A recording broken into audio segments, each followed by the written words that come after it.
Good morning, fastball fans, and welcome to Championship Saturday at the 2018 ISC World Tournament here in Kitchener, Ontario. Hill United Chiefs and the home team, Kitchener Hallman Twids. This is the fourth meeting between these two teams. Joe Todd, what's been happening so far this year? Hallman Twins won that opening game at the Cephas Road Tournament in Tavistock, Ontario, then lost in the semifinal. Just 2 weeks ago, the Hill United Chiefs defeated the Hallman Twins at the ASA tournament in South Bend, Indiana. Right. So 2-1 in favor of the Chiefs. Hallman Twins would like to get back to square, but more importantly, they would like to advance here on Championship Saturday. The winner of this game will advance to take on the Circle Tap Dukes in the losers bracket final, but a lot of work to do before we get to that game. Let's focus on this one. Bradley Ezekiel has been making an assault on the ISC record book here this week. We'll run down some of those accomplishments for you. But what you need to know, Bradley Ezekiel has 9 hits so far in the tournament. 6 of them have been home runs. 14 RBIs. Bradley Ezekiel, Nico Carrillo, Nick Shales, then Bruno Matroni for the Hill United Chiefs are the top 4. We'll catch up with the rest in a moment. Sean Cleary on the board for the Hallman Twins. Swing and a miss. And down goes Bradley Ezekiel. That hasn't happened this week. Nico Carrillo, Nick Shales, Bruno Matroni, Jason Hill, Jeff Ellsworth, Mark Johnson, Shane Boland, and James Todhunter. The batters lineup for the Hill United Chiefs. For the Hallman Twins, Sean Cleary, of course, working to Shane Boland, Jonathan Lynch, Teo Miglia, Vaca, Jeff Novacek, left to right around the outfield, Derek Mason, Ian Fairman, Brandon Horn, Steve Mullally for the infield for the Hallman Twins. It's an all-Canadian infield, a couple of Americans and an Argentine in the outfield for the Hallman Twins. Last year's MVP at the plate, Nico Carrillo. And he looks at a pitch just off the plate. The third team on the field, Joe Todd, Ed Ottoman behind the plate. You've got the rest. Yes, Alan Blanchard from Lodi, California at first base, and Serge Laflamme from Levi, Quebec at third base. Ed Otterman now residing in Woodstock, Ontario, not too far down the road near your hometown of Ingersoll. Carrillo fouls this one off.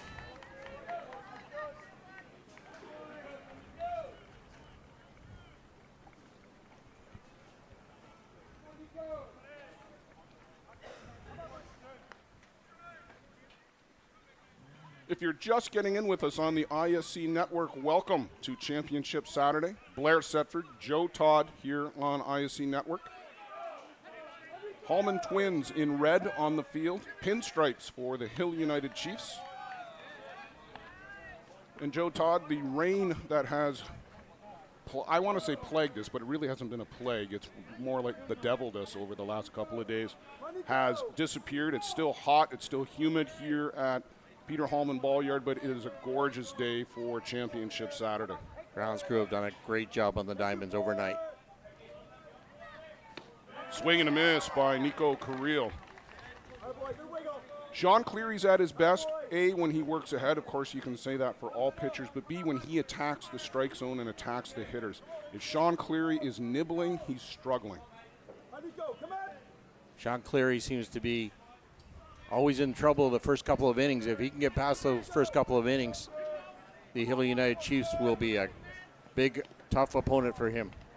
This one clips Carrillo on the wrist or the forearm, and he will make his way down to first base. So hit by pitch, and our first base runner of the game for the Hill United Chiefs. That brings up the ever-dangerous Nick Shales. Shales with a couple of hits last night in their game, or yesterday afternoon rather, in their game. Picked up his batting average a little bit. He's now up to 267. He was actually below the Mendoza line, Joe, which is almost impossible to believe for a guy of Nick Shales' caliber. But a couple of hits yesterday, a couple of more RBIs. And now Carrillo is going to walk off and feeling the effects of that pitch on the arm all of a sudden. He's going to get a bit of spray or something, maybe the magic soccer spray that they use.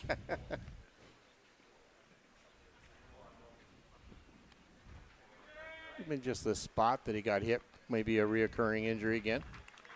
Well, either that or just took a couple of seconds for it to kick in. A bit of a, yeah, looks like he got on the elbow. You see him grasping at the elbow there.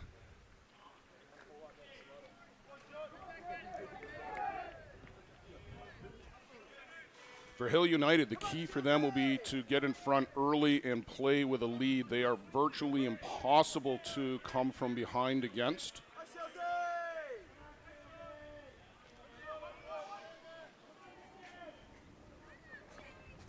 Change up from Cleary and a real good one. Throws Shales way off balance. Great pitch off the plate, too. Yeah, even if Shales had been able to keep the hands back, he would have been able to do nothing with that pitch.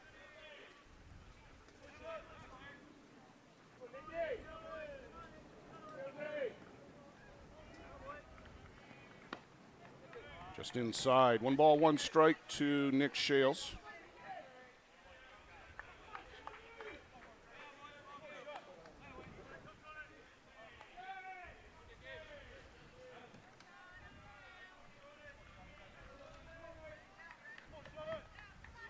Cleary, very long look in, very deliberate. And this one is lifted sky high in the infield. Mullally will give way to Brandon Horn as he take a couple of steps to his left and will haul that one in for the second out of the inning. And that is a big, big out to get Nick Shales to pop up on the infield. A little bit tougher play than what we had talked about there too, Blair, because the sun will be right in Brandon Horn's eyes. Bruno Matroni will step in. Bruno in the 4 spot all week long. 1 home run, 3 RBIs, but only 3 hits.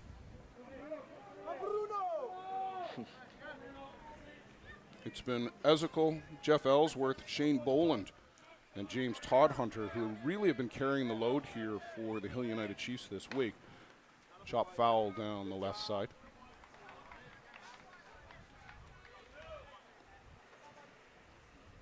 Joe, what were Brad Ezekiel's numbers coming in? You've got them there. Brad, 9 for 16, 563 batting average, 6 home runs, and 14 RBIs. Having a great week. Well, he's had 2 games with 2 home runs. He had a game with 7 RBIs, which ties the record. 6 home runs is tied for the most ever in an ISC World Tournament.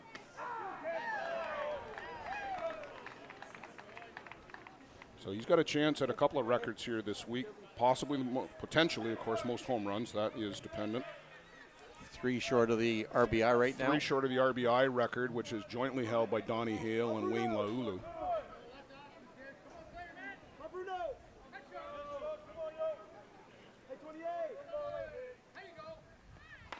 Chop foul again, and that sends a bunch of people scurrying in the Twins dugout. They're all hanging around that opening. They might be moving soon. Yeah, not a place to be right there.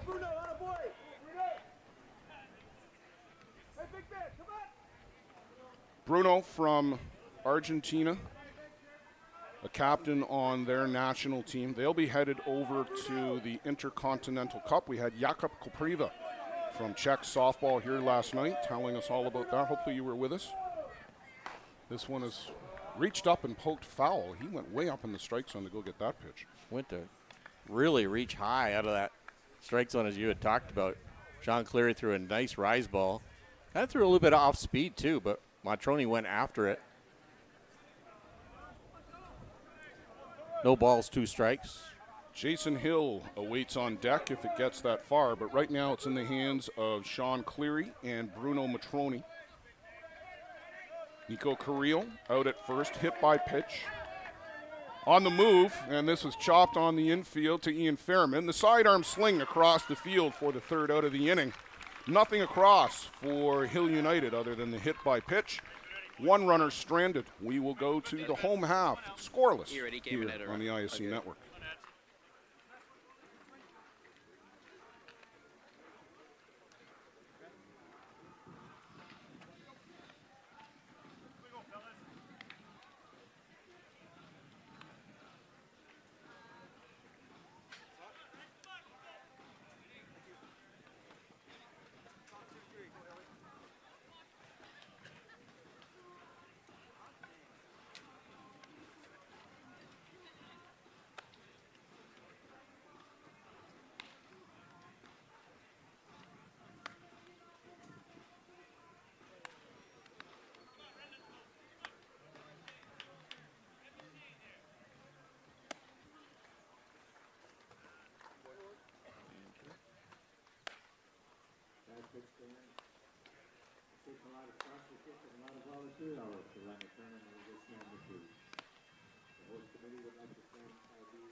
Welcome back here on the ISC Network. Blair Setford, Joe Todd, if you're just getting in with us. Championship Saturday here at the 2018 ISC World Tournament here in Kitchener, Ontario at the Peter Hallman Ball Yard. Hill United Chiefs now out on the field, the visitors. Kitchener Hallman Twins coming to the plate. It'll be Teo Miglia to lead things off, followed by Brandon Horn, then Derek Mason, Steve Mullally, Ian Fairman, Ryan Boland catching, as he always does. Andy Skelton is the DP today. Jeff Novacek and Jonathan Lynch in the 9 spot for the Hallman Twins. And if you've been with us at all on the ISC Network over the last few years, you can say this one with me. Here we go. Mark Johnson, Brad Ezekiel, Nico Carrillo, left to right across the outfield for the Hill United Chiefs. Shane Boland, Nick Shales, James Todd-Hunter, and Jason Hill at first base for the Hill United Chiefs. And it is indeed Adam Folkard on the mound pitching to Bruno Matroni. Adam had yesterday off after that shocking 3-1 loss on Thursday night to the Circle Tap Dukes. Folkard with 20 innings of pitch, give up 8 hits so far, 4 runs, 11 walks in the tournament, and 44 strikeouts. The 11 walks, to me, Joe Todd, is the big surprise. 6 of them coming in that game against Circle Tap the other night. Very uncharacteristic for Adam Folkard. So Teo Miglia to lead things off for the Kitchener Hallman Twins. Miglia, 381 coming into today's game, 8 for 21. And that's what you want, Joe Todd, out of your leadoff batter, somebody who gets on base and can set the table. Real good wheels from Teo Miglia, can lay down a bunt, can slap it over the left field side and go for a run. Twins were very quiet in their bats earlier in the week, but about Thursday and the Friday games, both their bats have awakened up and had a lot of power showing in them.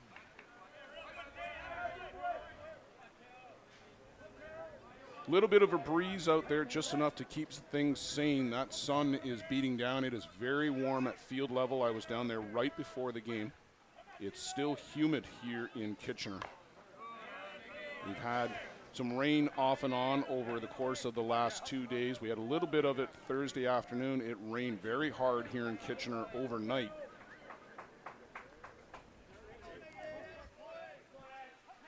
The first base dugout was full of water this morning. The grounds crew were working in there with shovels and pails trying to get the water out.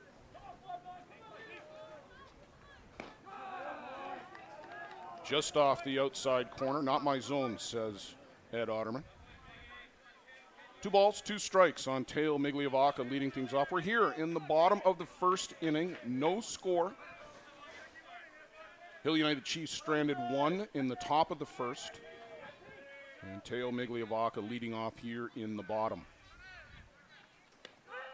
There's a called third strike, just a little bit closer to that outside corner. Miglia with a sideways glance as he leaves home plate. That'll bring up Brandon Horn, the local kid here in Kitchener-Waterloo, been nominated for the Regional Athlete of the Year on more than one occasion. I still like to think of Brandon Horn as a kid, Joe. I remember him playing with the Bridgeport Braves back in 2005. Called strike again on that outside corner. If Adam is going to get that outside corner, it's going to be a tough day for the Hallman Twins.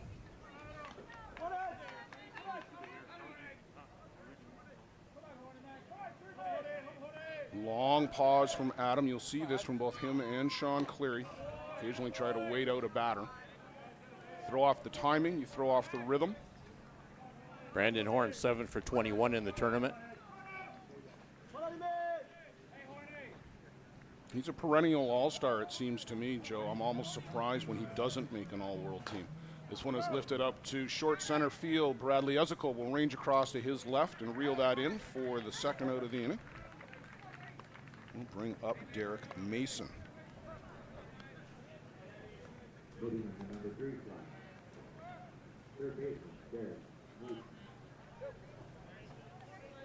Mason also having a good week, Joe. 3 RBIs, batting. 5 for 14 on the tournament. You're not going to do the math in your head? Sorry. 357, I think. Okay, I'll bite. Put you on the spot.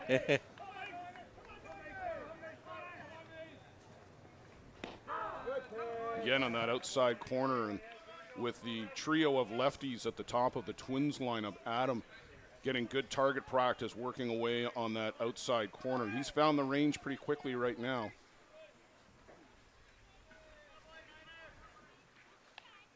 Mason holds back, that one up and in and back to the screen. This one, Joe, truly a battle of the world's best. You've got a couple of the world's best pitchers, a couple of the world's best catchers in this game.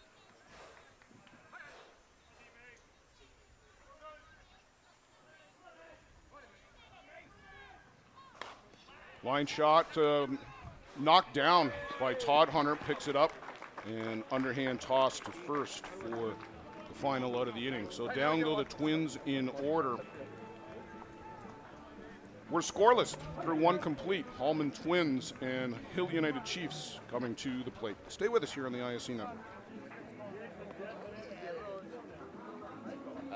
Sure, let's go with that.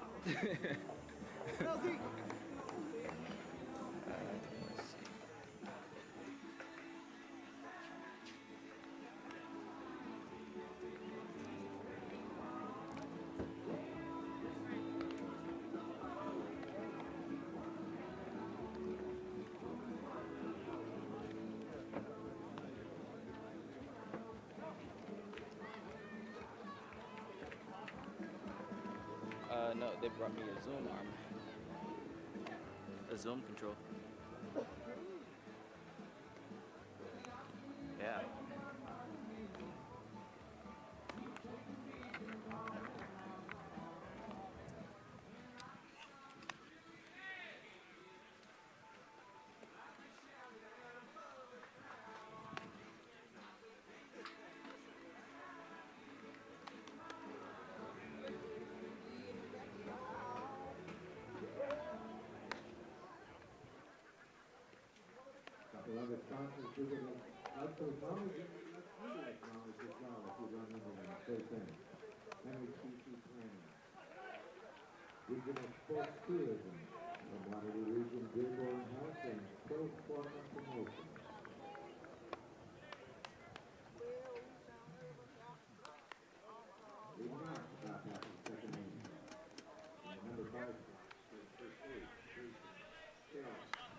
Sean Cleary completing his warm-up tosses here as we get ready to start the top of the second inning. Jason Hill, Jeff Ellsworth, and Mark Johnson to face Sean Cleary and the Hallman Twins. Jason Hill leads the team in walks, three walks this week, so great eye at the plate.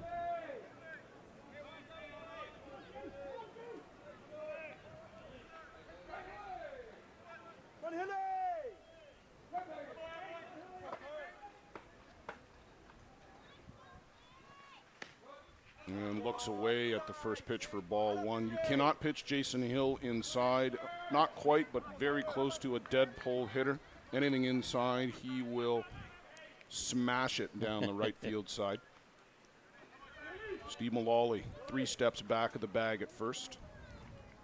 And changeup, swing and a miss. That is a good pitch to throw to Jason Hill. That died as it got to plate. It was on the outside corner. Good call by Ryan Boland. Well, Okay. these 3, this was probably career at bat number 7,382 for them. They play every week in the St. John's Men's League, probably the best men's league in North America. This misses just outside. So there's no secrets. It's just who's going to win this particular battle, who's going to do something that maybe is unexpected. But when you see each other as often as these 3 do,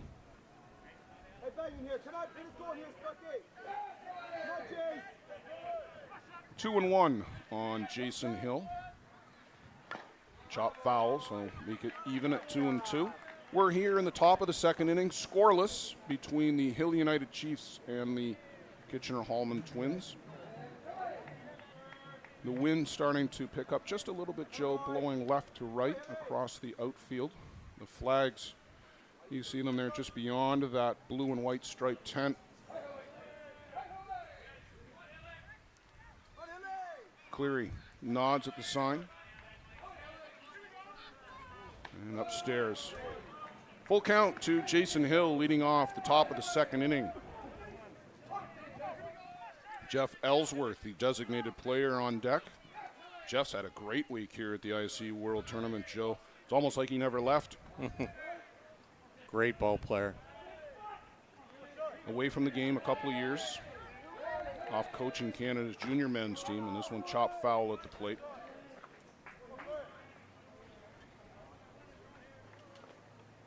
Both these teams come in with a 4-1 record on the week. The Hallman Twins lost on Tuesday night to the Circle Tap Dukes 2-0, and the Hill United Chiefs lost Thursday night to the Circle Tap Dukes 3-1. Well, the winner will get the opportunity for a rematch. In the winners bracket final last night, the New York Gremlins prevailing 6-1 over the aforementioned Circle Tap Dukes. And at 1:30 today, scheduled start for 1:30, Circle Tap will play the winner of this game. And Joe, the losers bracket final, the team that's sitting there waiting, that's really not a prize, because you're going to face a team that comes in on a roll. They're on a high because they've just won a big game, and you're almost a sitting duck in that game. Exactly, because the timing is right away in that game, really. They got the momentum rolling. 2016, Hill United was in the losers bracket final, and they were able to eke out an extra inning victory over the New York Gremlins. But that's the last team that I can remember for several years to come back and to be the team sitting in the losers bracket final and actually winning it. It's usually the team that comes out of this game that goes on to the championship game. We'll have to see, but again, there's a lot of ball to be played before then. Hill reaches out, pokes this one down the left side. Mason, who was over in the shift, way over towards short, and Jason Hill goes against form and gets an infield base hit out of it. We talked about Jason Hill being the pull hitter. The Twins know this, and they had Derek Mason way over towards shortstop. He had to come back a good 10, 12 feet to backhand that ball, and it was a little slow roller at the best. So Jason Hill aboard with an infield single, and that will bring up Jeff Ellsworth.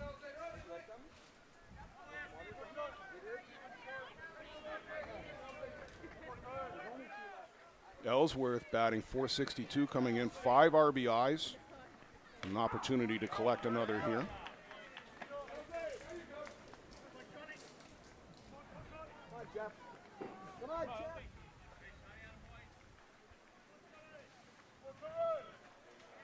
Jason Hill runs well, but not a threat to steal against Ryan Boland.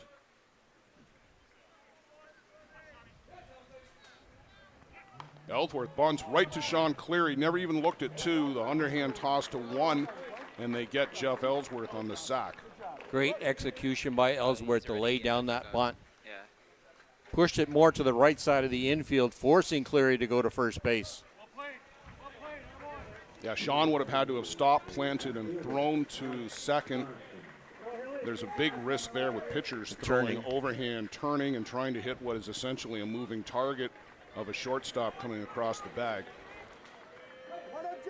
So that'll bring up Mark Johnson.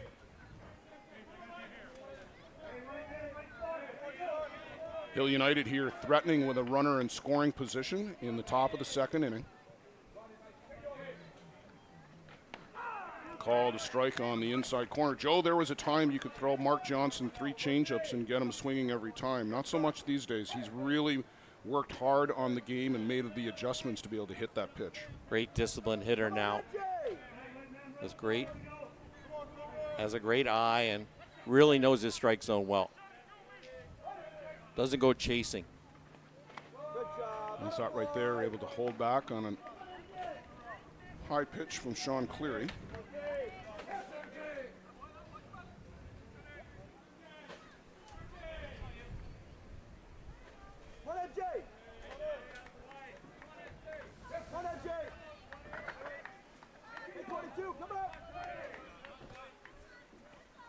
And this one out to Mason, looks Hill back at second. Easy flip to first for the second out of the inning. Derek Mason, rock solid at third base. Used to be a first baseman with Steve Mullally entrenched at first on Team Canada. They asked Derek Mason to move over to third. They wanted his bat in the lineup. He's learned the position, and I think, Joe Todd, one of the premier third basemen in the game today. Great fundamentals, as you can see right there. Just a quick look, the check run on Jason Hill at second base. So that'll bring up Shane Boland, and Shane, the top of the batting chart for the Hill United Chiefs this week, other than Brad Edsicole, who's really just in another world. This one has popped up on the infield. Mullally will call for it and come in and take that for the final out of the inning. First pitch swinging. Down goes Shane Boland on an infield pop-up. They'll strand the runner at second base. Second time they've done that. And the Hill United Chiefs, we remain scoreless. We'll head to the home half of the second inning coming up.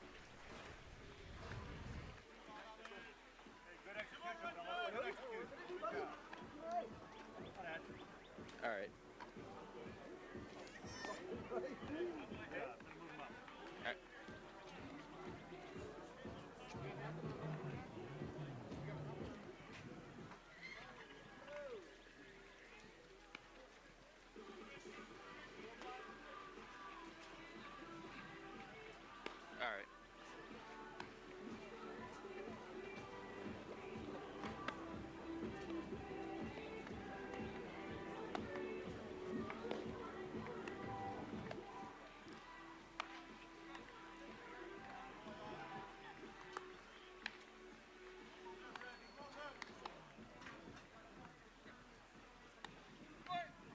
Are you meaning me? I can hear you. Back here on the ISC network for the home half of the second inning. Steve Mullally, Ian Fairman, and Ryan Boland. 4, 5, 6 for the Kitchener-Hallman Twins. The meat of the order coming to the plate. Steve Mullally still kind of trying to get on track, Joe. It seems to me at times he's been lunging at pitches, just trying to force things to happen rather than sitting back and letting it happen. Yeah, he's trying to kind of go outside of his game, but he will come through when called upon in the big games. Falkard right on by Mullally for strike one. You know, Joe, we were just talking off air during the break about how it just seems like these two are still trying to feel each other out a little bit. Maybe there's a little bit of tension or nervousness over what's at stake here in this game. Despite the fact that all of these guys have been here before, this is still the ISC World Tournament. This is what everybody plays all summer long to win. And this is an elimination game. Perhaps this was thought to be a potential championship matchup, but here we are in the losers bracket semi early in the day on Championship Saturday. Almost like a boxing match where the first round opponents are just taking a quick jab at them and kind of peeling back and then going after them maybe later on in the game. Falkert shakes one. They set up outside. Mullally tries to pull it. Here's a little slow roller down to Boland, and they're not going to get Steve Mullally aboard with an infield base hit. Steve Mullally still runs very well, and Shane Boland wisely putting that one away. An off-balance throw, you risk throwing it away down the right field line and advancing the runners. So a little squib, and it pays off for Steve Mullally. They all look good in the scorebook. In 20, 30 years, that'll be a laser to left field. You really feel Adam Fulcard should have got off the mound a little bit? Got to that ball? I don't think he was going to get Steve Mullally either. The better throw, the better play is the the third baseman rather coming across. Shane coming across his body. Yep. Ian Fairman now at the plate, retired for a couple of years. Back this year, and again, just like Jeff Ellsworth, it was almost like Ian had never left. Had an absolute whale of a tournament here on Friday and Saturday at the Peter Hallman Memorial, prior to that Sunday being rained out, and carried that on through most of the summer. There's a good bunt from Fairman, and he is safe as Jason Hill had to come in, plant, turn, throw, and they don't get Ian Fairman at first. So two small balls, Joe, that between them haven't traveled the 60 feet to a base, puts two runners aboard for the Hallman Twins here in the bottom of the second inning. Great bunt location by Ian Fairman going down that line.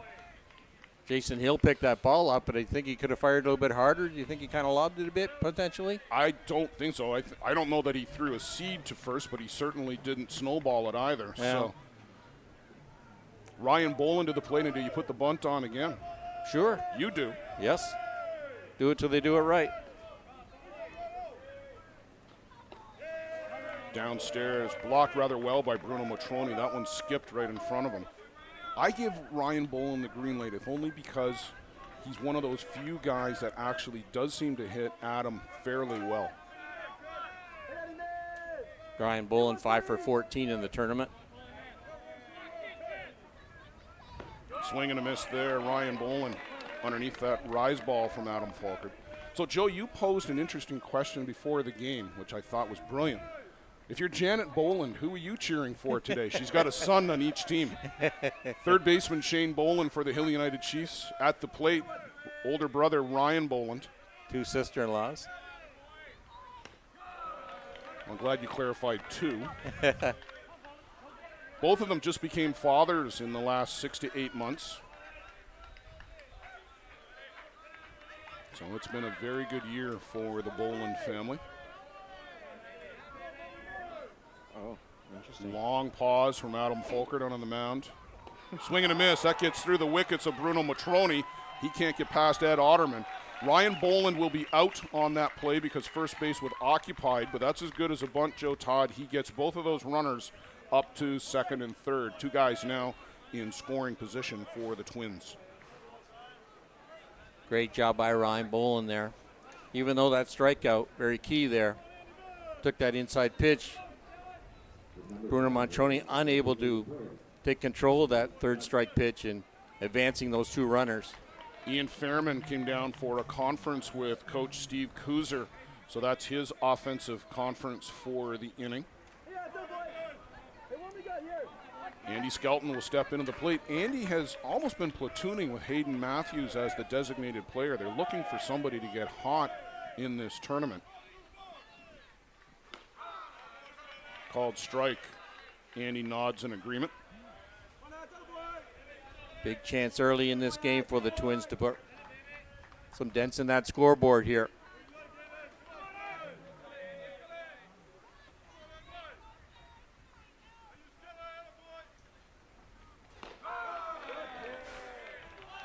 And a called strike on the outside corner. I'm not sure what Andy was expecting. He almost seemed to back off that pitch, but a called strike on the outside. And very quickly, Andy Skelton in a hole 0-2.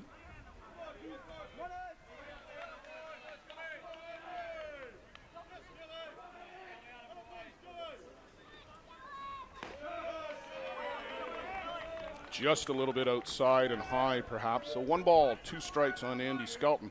We're in the bottom of the second inning, scoreless between the Kitchener-Hallman Twins and the Hill United Chiefs. Hallman Twins threatening at the moment with runners at second and third. 1 down here. Thank you. This one is punched out to right. Coming across is Carrillo. Good arm. He's going to third. Sliding in easily and scoring the game's opening run is Steve Mullally. Ian Fairman safe at third, standing up. And the Kitchener-Hallman Twins take a 1-0 lead here in the bottom of the second inning. Would have been a real tough throw for Carrillo to get that runner at third base, having to cross over on his body on that throw. Well, yeah, Joe, he had to come a long way across in right field as that was punched out down near the foul line. I thought maybe the throw would have been better to come home, if anything. It would have been more of a direct line. In any event, 1-0 for the Twins with a runner on third, Jeff Novacek at the plate. Jeff Novacek spent a year with the Hill United Chiefs back in 2016. So he's caught Adam Falkert. Jeff also playing the outfield here this week for the Twins, but can catch and does catch. 1-1 on Novacek. 2 down now in the inning. Ian Fairman out at third base. A couple of infield squibs, one by Mullally and a bunt by Fairman. And it's the small ball, Joe, that gets it done in a sac fly for Andy Skelton.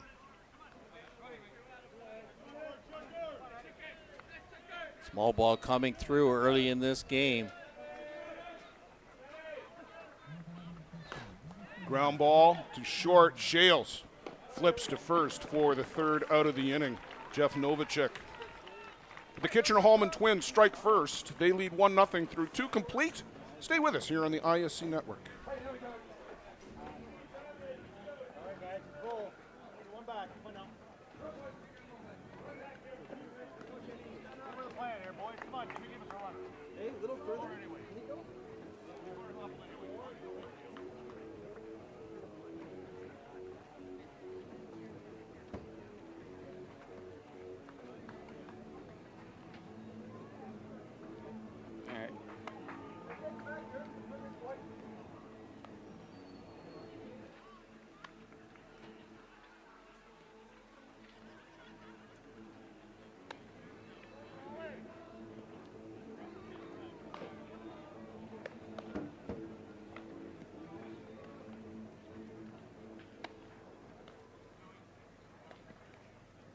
I'm pretty good.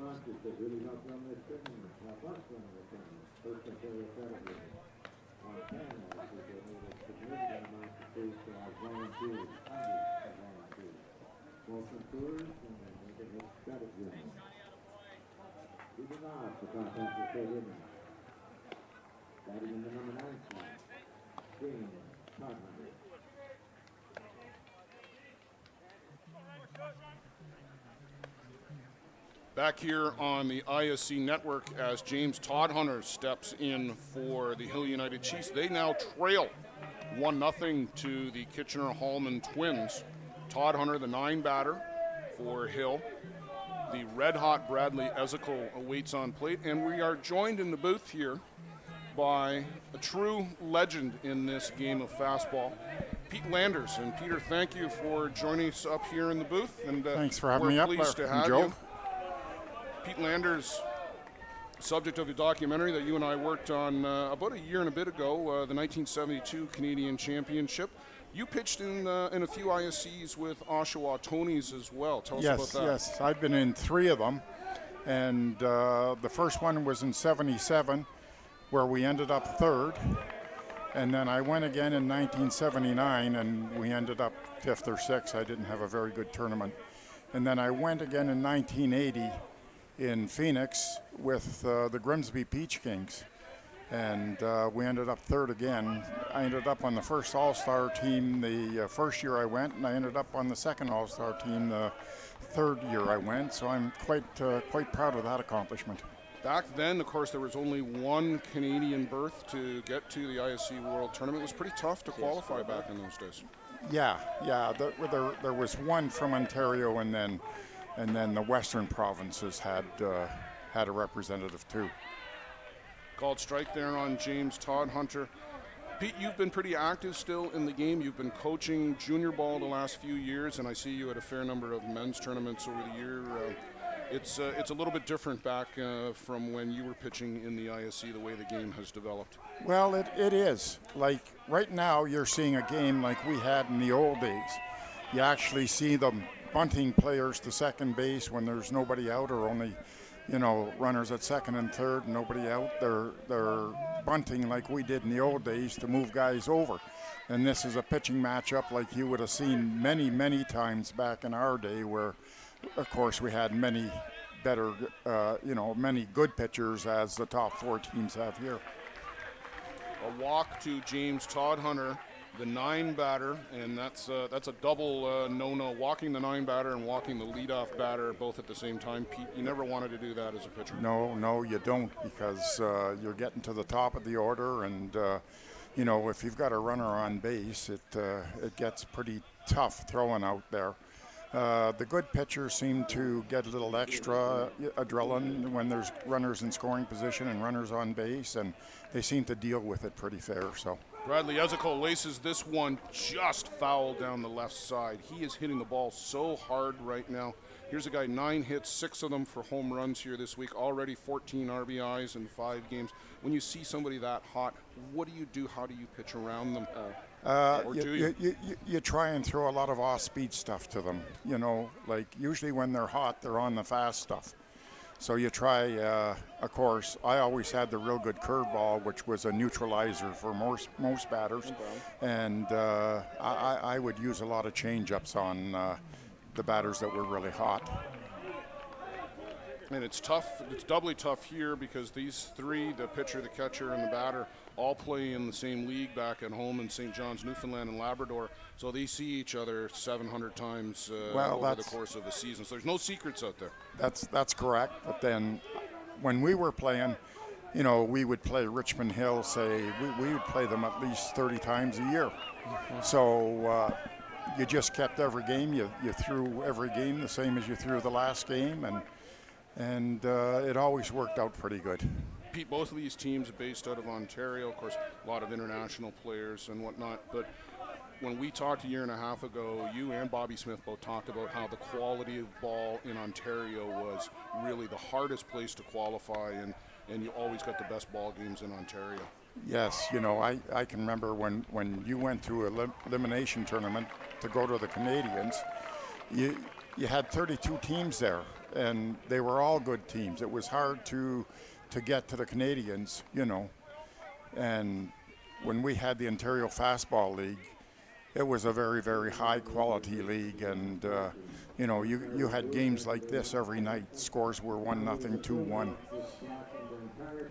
Fielder's choice there for Bradley Ezekiel as he hits a hot shot to the shortstop, Ian Fairman. They go the short way and get Todd Hunter at second.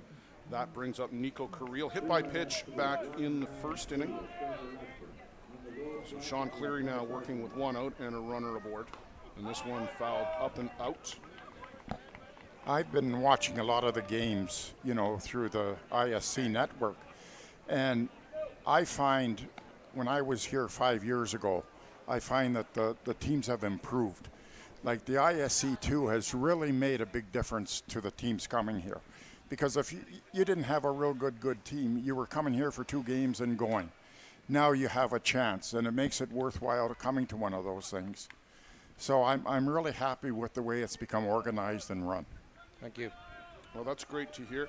Pete, when you're facing a team that has got stacked lineup 1-9, what's the secret to success for a pitcher to stay focused every at batter? What's the mental part of the game that is so important? You have to come prepared for the game. When I'm on the mound, I don't hear anything. Somebody in the stands could be yelling and screaming at me. Somebody could be right next to the bench yelling and screaming. I wouldn't hear them. I wouldn't, you know, my concentration would be just on the batters. I'd be studying every batter. If I wasn't pitching, I'd be studying every batter that came up in case we played them. And you got to know all the real good ball clubs.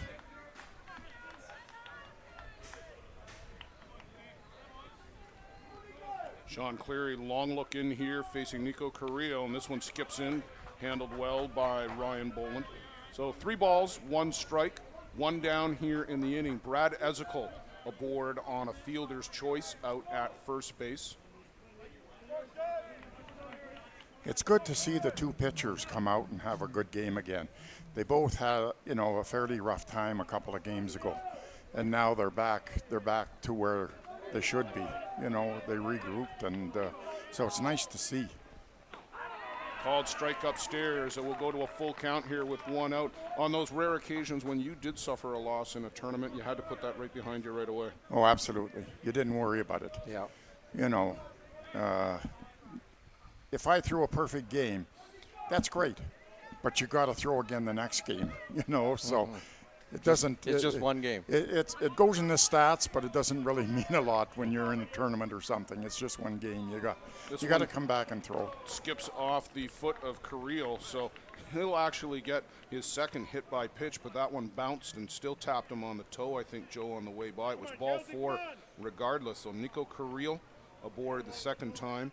Brad Ezekiel moves up into scoring position, and Sean Cleary, an inning after his team takes the lead, works into a bit of a jam, and he's going to have to face the guy who is in the conversation with his teammate Brad Ezekiel at second base, who really is the best player in the world. This debate has been raging on between Kyle Smith, Chris Abbott, and myself over the last couple of days in a chat group.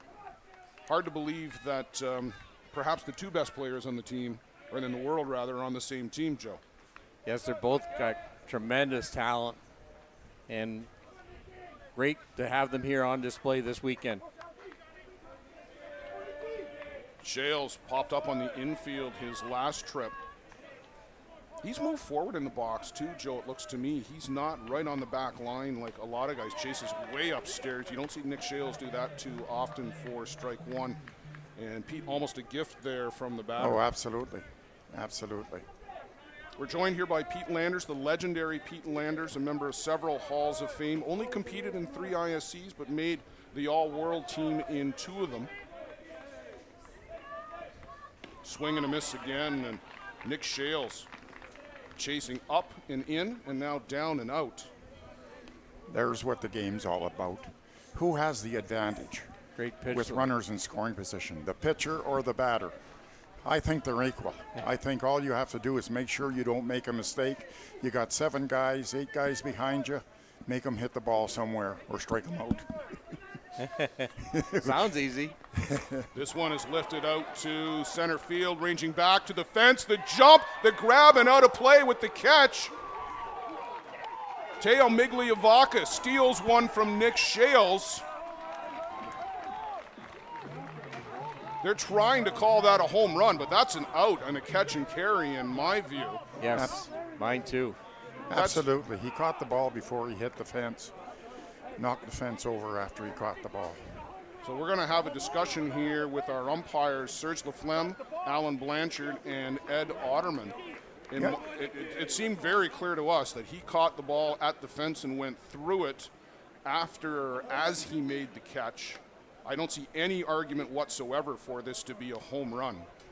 Unfortunately, that's the problem with a temporary fence. So if you had a fence that didn't fall over, you wouldn't score a run on that. Well, the question is, did he drop the ball? Being told by a couple of observers here that he dropped the ball or may have dropped the ball out there on the fence. The question is, did anybody see it? I did not see him drop it from our vantage point, but we are 280 feet away and looking through a screen fence.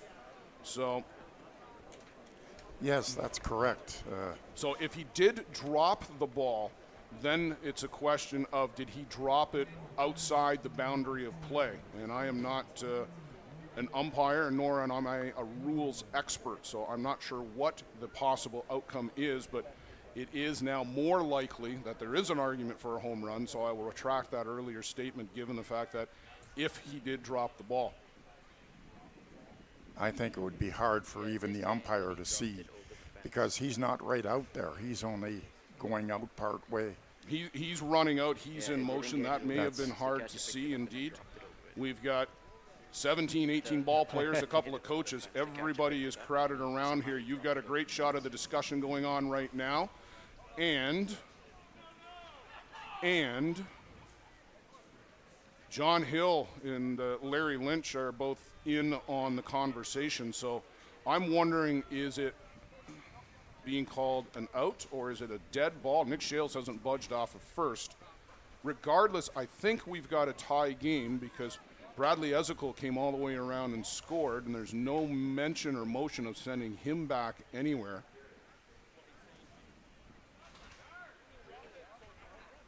Larry Lynch getting a little animated in the discussion there. You've got a better view of it than we do. John Hill leaning in. Alan Blanchard is getting a little vocal with the discussion back. There you see the shake of the head. The Twins are staying out of it, which leads me to believe this call has gone in their favor.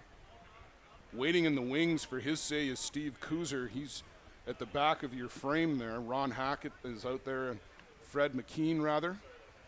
I would like to see this type of thing cleaned up a bit. The umpires have made a decision. They come in, explain it to the coaches. Let's play ball. That's it. Why stand out there and argue? You're not going to change the umpire's mind. So why keep arguing? Just say, this is what we've come to, let's play ball. So Shales is staying on first, which leads me to believe that it's been called a single and then a dead ball out of play, which I don't know. I'm making that one up. I'm not sure what the ruling is. Now Ryan Boland is going to have a further discussion with Serge Laflamme, the third base umpire. It's a dead ball out there somewhere because it's beyond the boundary of the fence, perhaps. That's the only thing I can think of. Shales.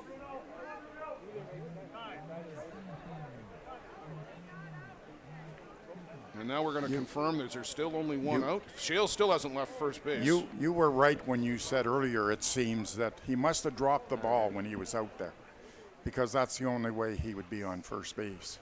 That's the only thing I can think of, Yeah. is that The other there way- had to be a drop ball. The other way, if he caught it, he would be out. Yes, and So you are absolutely right, Blair. So a single by Nick Shales, and a long single by Nick Shales. Nico Carrillo at second. We've got a tie ball game. Brad Ezekiel did come around to score. Larry Lynch still wants to have another kick at the cat here with our home plate umpire, Ed Ottoman. Larry is a bit of a rules stickler, but Ed Ottoman knows the book better than just about everybody. So this has been a long delay. And to Pete, to your point, how long do you get to continue to argue this point? The call has been made. That's exactly what I think. I think the call has been made. They discussed it. The coaches were there. They heard the discussion. Explain it to the coaches what you've decided, and let's play ball. If they want to continue to argue, throw them out of the game. Let's keep these things moving. So Bruno Matroni, after this lengthy delay, will step in. Hill United have tied the ball game and are threatening for more here in the top of the third inning. 1-1 Hill United and Kitchener-Hallman Twins. And this one is lifted way foul down the left side.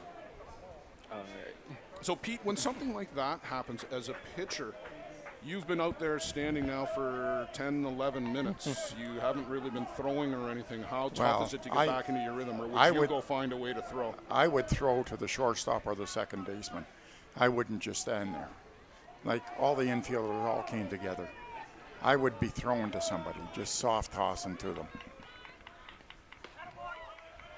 Misses outside. Adam Falkert has actually taken the opportunity to go down in his bullpen and to throw on the side to stay loose. Adam frequently does this. He doesn't like to sit on the bench during long rallies or long innings. He will go out and throw. Upstairs, called a strike. We'll see if our resident umpire, Kyle Smith, has chimed in with an opinion on this one. I suspect that he has. Calling it a single and a dead ball is what Kyle thinks the call is.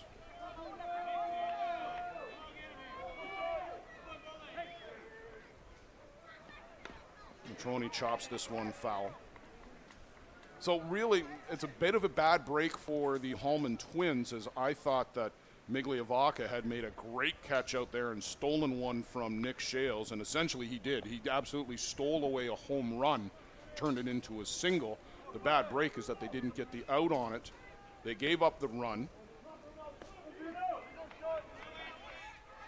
So Cleary has to work real hard here to get out of this, just giving up the one run on it. This one is lifted out to left, but that's going to drift out of play, foul.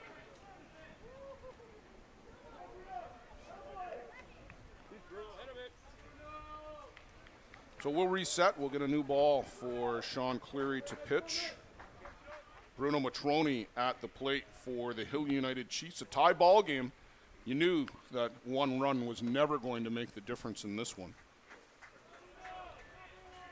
Hallman Twins have to shut down this big inning here with the Hill United team putting a run on the board, tying this game up. Have to stop the bleeding.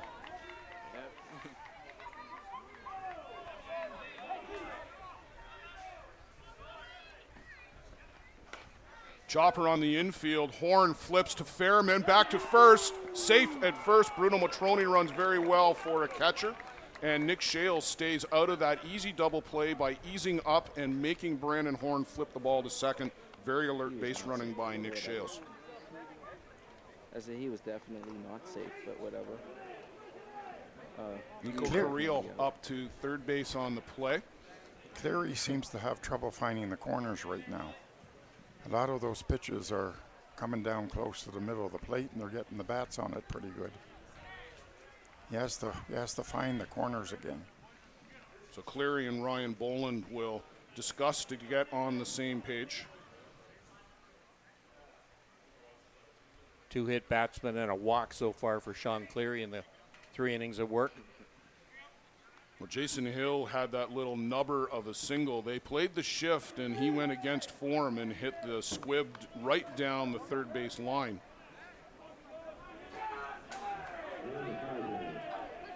Once again, you've got to stay away from the inside with Jason Hill. He will turn on anything. There's a great pitch on the outside corner. Pete, you talked about having to go back out to the corner, and they found it there. Absolutely. If he makes a couple of more pitches like that, he's got a good chance of getting out of this. With a couple of bobbles here, a hit by a pitch, as Joe said, has got a guy that's still on base.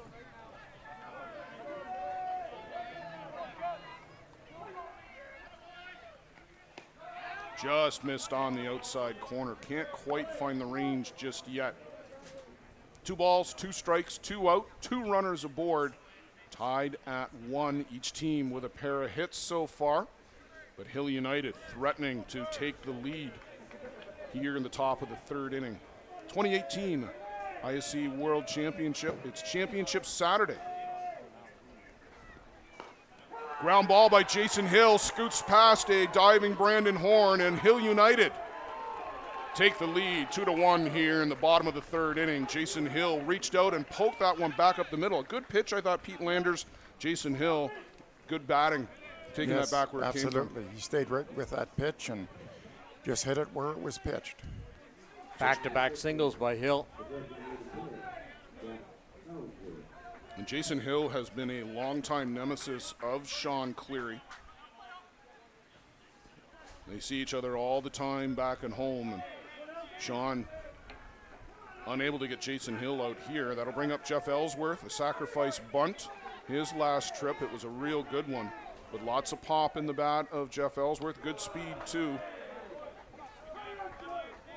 We've seen Jeff Ellsworth bunt for base hits more than once in the past. He can drag it down the first base line and beat it out. Steve Mullally is well back at the bag. Yes. Sorry, Pete, go ahead. I find that Cleary is sticking with one pitch. I don't like that. I think he should be mixing it up. Rise ball out of the strike zone if he's got a strike, and he doesn't seem to want to use his changeup. Use the changeup off the plate a bit just to see. Give the batter a different look. He's giving them all the same look right now. Right now, a lot of drop balls on the outside corner. A lot of drop balls on the outside corner. Runners at first and second for Hill United. There's a drop again on the outside corner. Derek Mason will intercept that one and toss to first for the final out of the inning. But not before the Chiefs put up a couple of hits and a couple of runs and some controversy added into it as well. You knew that was going to happen at some point here. But Hill United Chiefs will take a 2-1 lead into the home half of the 3rd. Stay with us here on the ISC Network.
Leading off the Kitchener Hallman Twins in the bottom half of the third inning. The left fielder is Jonathan Lynch.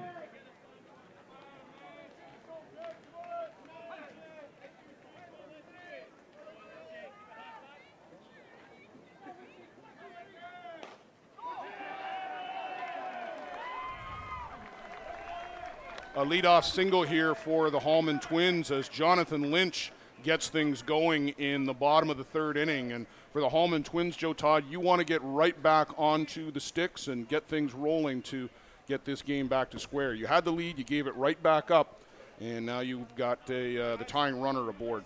And when you get that number 9 batter out, your lineup contributing, that sets up that top part of the order real good. Teal Miglia Vaca now at the dish. And two very good speedsters here in the bottom and then the top of the order with Lynch and Miglia Vaca. Throw Brandon Horn into that mix, and you've got the opportunity, Joe, as you said, to play some small ball, to put the ball in motion and force the defense perhaps to make some errors. There's the bunt attempt.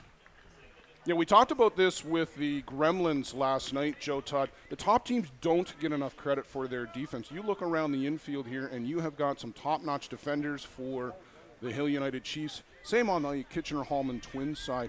These are exceptional ball players who are the top in their craft at the world. This one misses down and away.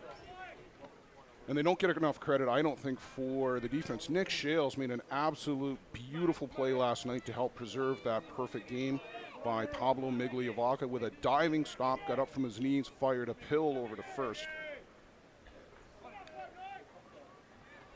Swing and a miss by Teo Miglia Vaca for strike 2. 2 balls, 2 strikes on young Miglia Vaca. I remember a T-shirt I saw one time. It said, "Offense wins games, defense wins championships." Yeah, you could say that in several sports. None more evident here than in the top game of fastball. Here's a little flare down the left side. That's going to fall in for a base hit. Jonathan Lynch with the ball in front of him will stop up at second base. And a pair of runners aboard with nobody down for the Kitchener-Hallman Twins. Joe Todd, you talked about this being like a bit of a prize fight. Back and forth we go. A few more jabs here and there.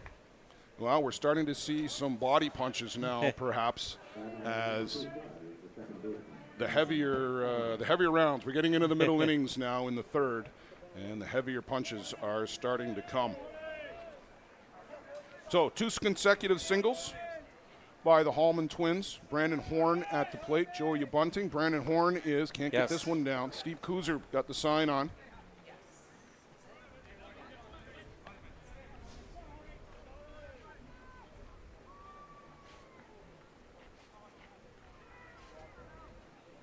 A lot of signals being thrown at third base.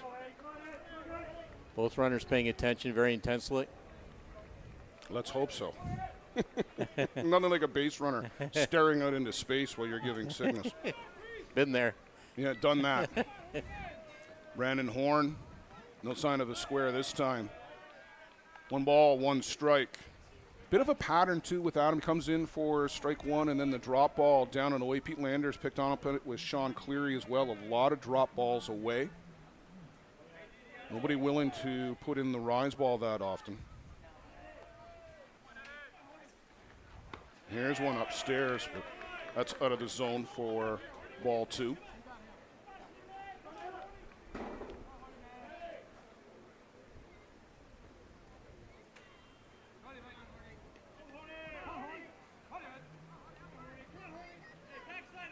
Outfield straight away for Brandon Horn.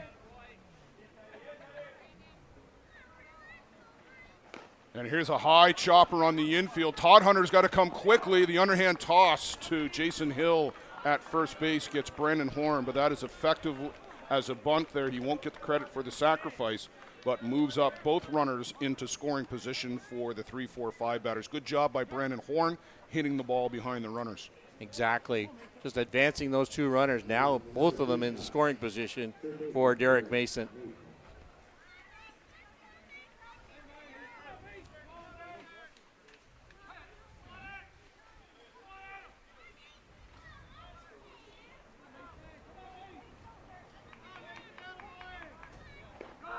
Called strike down on the outside corner for Derek Mason. Not a fan of that call, but that's been a strike all day.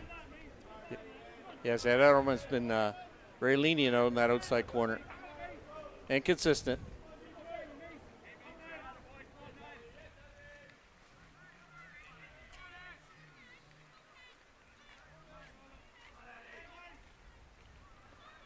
Swing and a miss by Derek Mason, again on the outside corner. You know, we talked about it earlier, Joe, with all the lefties in the lineup at the top of the shop for the Hallman Twins, and even going back down to the bottom with Jonathan Lynch. Very easy for Adam to continue to work that particular corner. Just stay with that drop ball.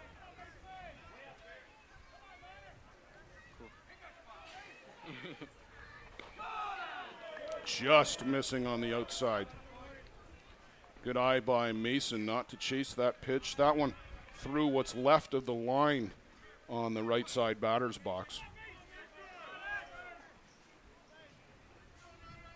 Infield is in for the Chiefs. Todd Hunter and Shales both in front of the baseline. Upstairs. That pitch not even close. Definite waste pitch from Falkert, but I don't think he wanted it to the point where Bruno Matroni was going to have to spring out of the crouch to go get it. Derek Mason's a tall boy, and that was way over his head.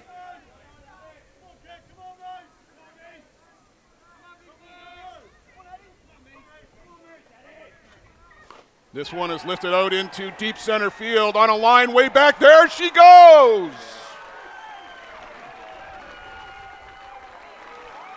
Derek Mason electrifies the hometown crowd here with a 3-run home run, and the Kitchener-Hallman Twins take the lead right back in the home half of the third inning.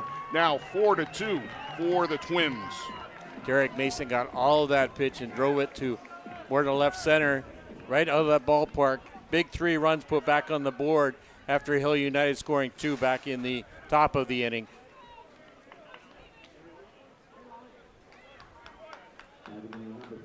Derek Mason, 3-2 pitch, and Joe Todd, we've seen many 3-2 counts here this week with Adam Falkert, and it used to be the case that very rarely would he go to a 3-ball count with a batter, but we've seen it a lot this week. Has to come in to Derek Mason. You don't want to load the bases, and that's the result. Well, those 11 walks in his stats program profiled how that he was consistently late all week.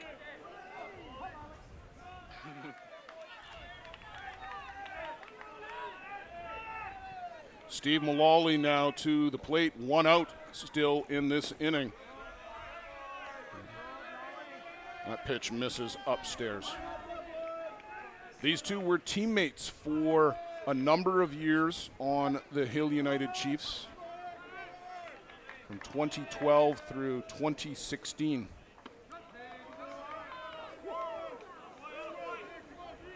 And Bruno is asking home plate umpire Ed Ottoman where these pitches are, and they're missing up. 4 runs, 5 hits on the board for the Hallman Twins. 2 runs, 3 hits for Hill United Chiefs. None of them bigger right now than a 3-run home run by Derek Mason. Here's a squib on the ground. Shane Bolins comes across. Good strong throw and gets Steve Mullally at first.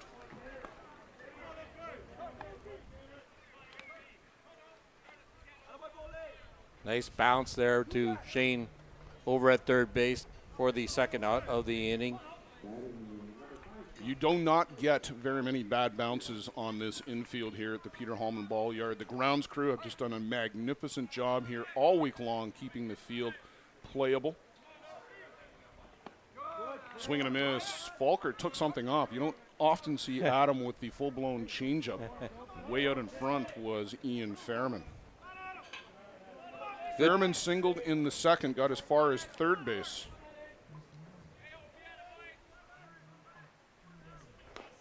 Here's a little nubber. Adam Falkert will pick that up himself, and a good strong throw. Fields his position extremely well. And third out of the inning, but not before a Derek Mason 3-run home run has his home team, the hometown Hallman Twins, out in the lead, 4-2.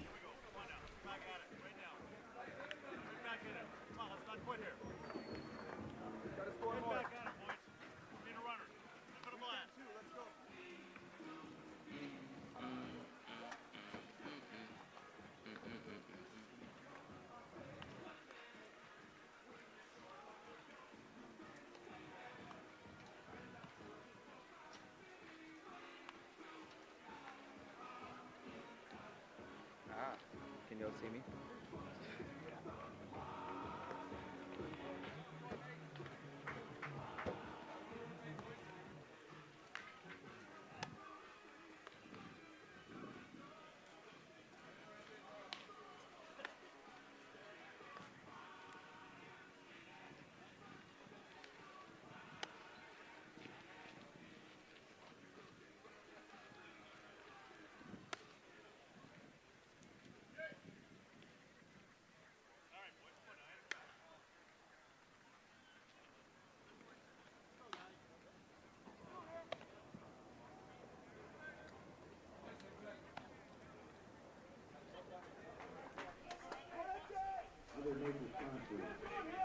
Joe, with the changeover in the equipment here by our Sports Canada TV production staff as we bring you the enhanced graphics and manned cameras here for Championship Saturday. We'll get our sponsorship ads back up and running shortly, but we do want to thank the Skelton Trucking, Jucasa Radio, Jack Fireman, Kelly's Pub and Three Cheers Pub, Corbett, Source for Sports, Circle Tap, Mr. Ned, and Peligro Sports for their sponsorship. Of course, our ISC Canada East region, as well as the ISC International Softball Congress Organization. As this one is punched out to center, coming across, making a sliding catch on one knee, Teo Miglia Vaca. One pitch, one out. Mark Johnson flying out to lead things off for the Hill United Chiefs here now in the top of the fourth.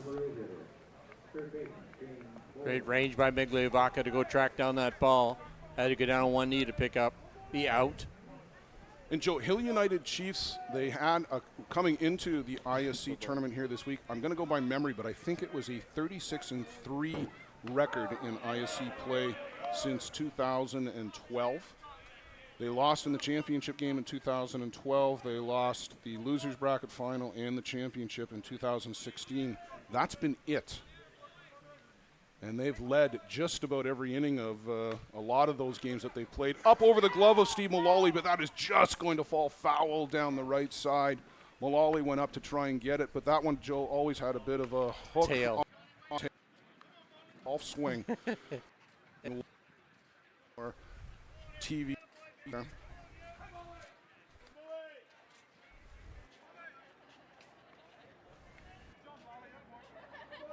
After the first pitch in his last at bat, popped it up on the infield.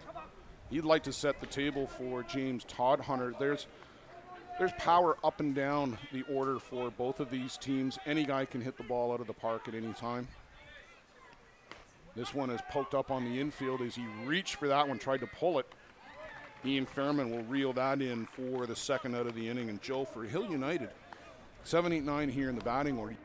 Somebody try and set the table for Ezekiel is able to ball game. I was just thinking about Sean Cleary's throwing this inning.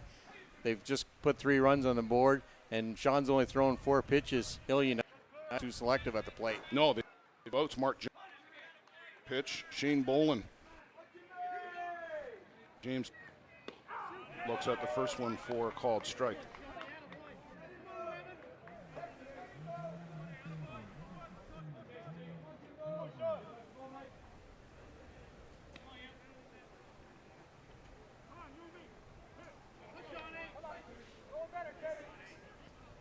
And this one is laced out into right field for a solid single for Todd-Hunter. He's going to charge and make a turn. Get the ball back in a hurry. And that does indeed get us back to the top of the shop. One swing can tie this game here in a hurry with Brad Ezekiel with the kind of week that he is having. Home run, if we do get to see it, Joe Todd. Brad Ezekiel with 6 home runs in the tournament already. He has tied a number of guys, about 6 or 7 at least, who all have 6 home runs in a tournament. Brad's been on a torrid pace. Well, it won't be this at bat. Ground ball, Mason pumps once, throws out Brad Ezekiel. And that 2-out single is stranded. Hill United Chiefs scoreless in the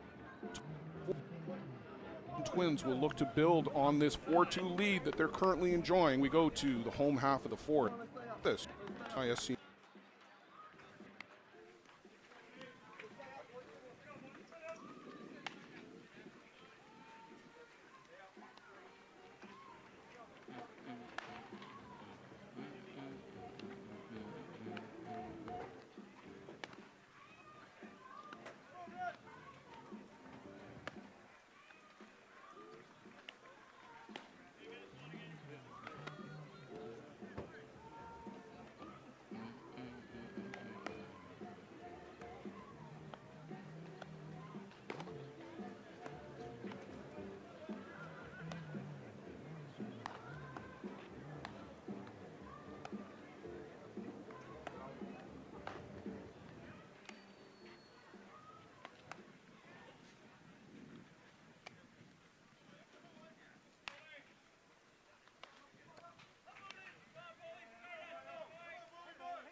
So a part of Janet Boland has got to be feeling very happy right now, Joe Todd, for her son Ryan, who is at the plate. The other half of Janet Boland has got to be feeling bad for her son Shane Boland, who was out at third base. It's one of those situations where you're happy for whoever wins and you're sad for whoever doesn't. I guess you can say it's a can't lose situation, but it's also a bit of a can't win situation. I wonder if she sits in between them on the plane ride home. Yeah, she might want to. Sean O'Brien talked about in his Hall of Fame acceptance speech the competition in his family between he and brother Robbie and older brother Mike, and catching Robbie younger and going out to the mound, and a scuffle ensued, and the umpire came out and said, "What am I going to do with this?" And somebody said, "Let them figure it out themselves." They're just brothers. Ryan Boland way out in front. 1 ball, 2 strikes. Adam Falkert has got to shut down this Twins team right now and let his team's bats do the work over the next couple of innings and try and get back in even to this ball game as Boland drills this one down first. And it's a pretty good soccer play over there by Coach Ron Hackett. Stuck out the big right leg and kind of deflected that right into the glove of Jason Hill. I don't think Jason was expecting it to come at him from that angle. I tried to jump out of the way when I was coaching. I got several ricochets off the fence this week and a couple of nubbers that I picked up. That was more action than I had in my last season of playing third base. It was probably a good thing, too. My arm was shot by then.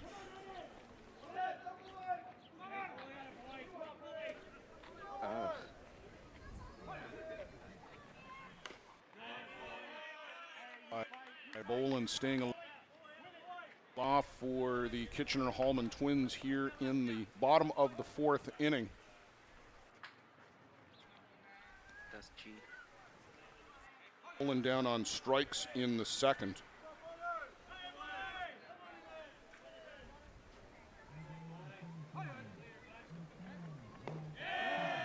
Stairs and a full count for Adam Falkert.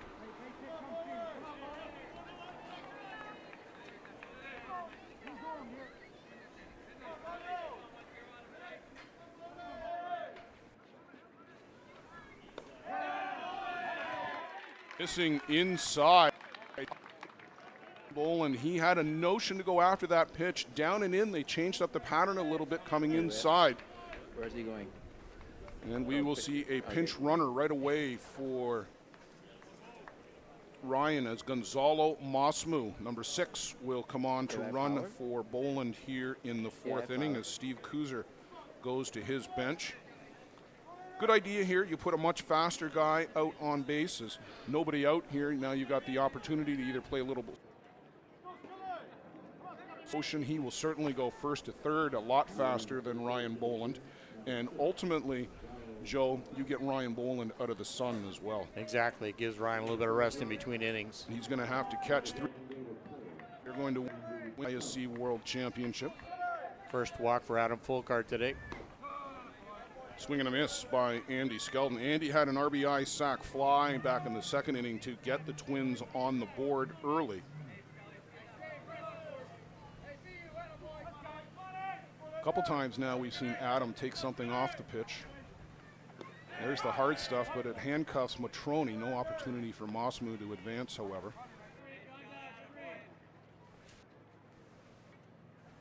Joe, the wind has changed direction just a little. Those flags are being there, and it must be very out in that humid here in Kitchener this week. Upstairs, I wonder if that was a half foot, if maybe they thought Mosmu was going to go, because Matroni looked like he was coming up throwing, receiving that pitch. Now he's behind in the count, though. 2-1 to Andy Skelton.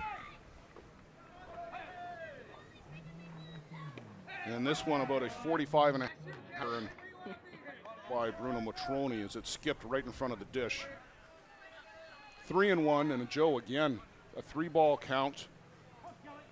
Real hitters count here for Andy Skelton. Yeah, Adam Falkert just does not look as crisp as normally expect to do.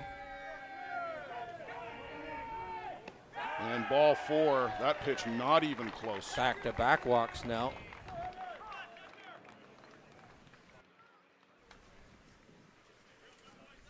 So Jeff Novacek will get an opportunity to move a couple of runners around. Here's Steve Kuzer telling him here right now, son, you're bunting. Or pitchers throwing 8 balls in a row. Make sure you're getting some strikes. Pablo Miglia Vaca now getting some work in the Hill United Chiefs bullpen. He got up in a hurry, didn't he? Yes. Yeah. Okay. It's not really doing much of a job of Pablo. Conversation with the crowd along the field with his back to the plate. Of course, there's a conference on the mound, so we'll give Benny Weidman the shout out and the benefit of the doubt. The milkman. Oh yeah, we're not supposed to talk the milk. We're not supposed to talk about the milk ad that Benny Weidman and Steve Mullally appeared in last fall. Steve Mullally went and applied as softball players, which is what they were looking for, and the two of them featured rather prominently in that softball ad for milk.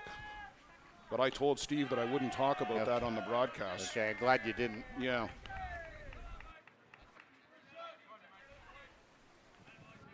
So had the bunt on, but was awful choosy about pulling the bat away, and straight balls now from Adam Falkert. Just because it goes on, it still has to be a strike.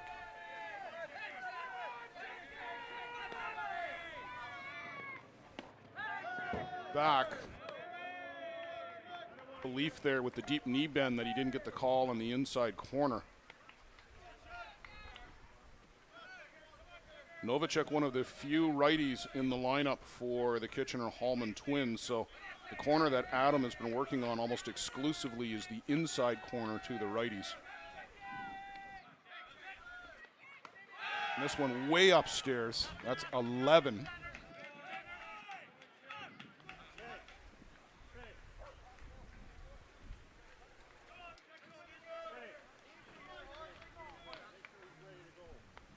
Larry Lynch is out at the first base dugout. He's making the motion of Miglia Vaca. Hurry up, get warm. The universal hurry up sign. Squares again at 3-0. And there's a call. 3 balls, 1 strike. 1 strike in the last 12 pitches from Adam Falkert. Novacek still has a right to be choosy here.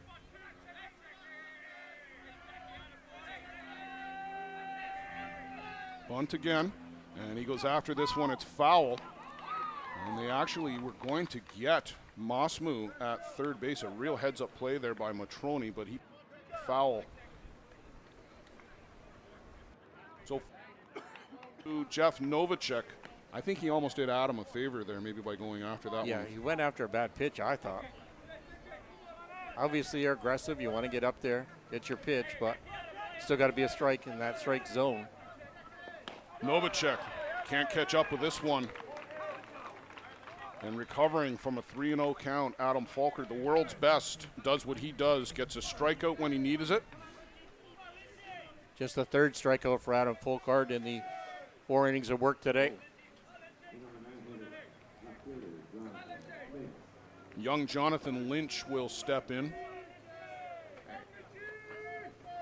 and call time immediately. I will be very interested to see where this pitch goes, Joe. I'm going to guess up and in.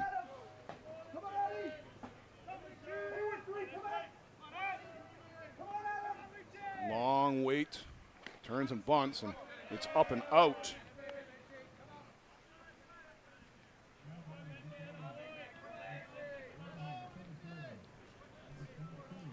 Lynch had a solid single back in the 3rd inning. With the Lynch's stance, I'd be making sure that left side of the infield was very sharp. Swing and a miss here.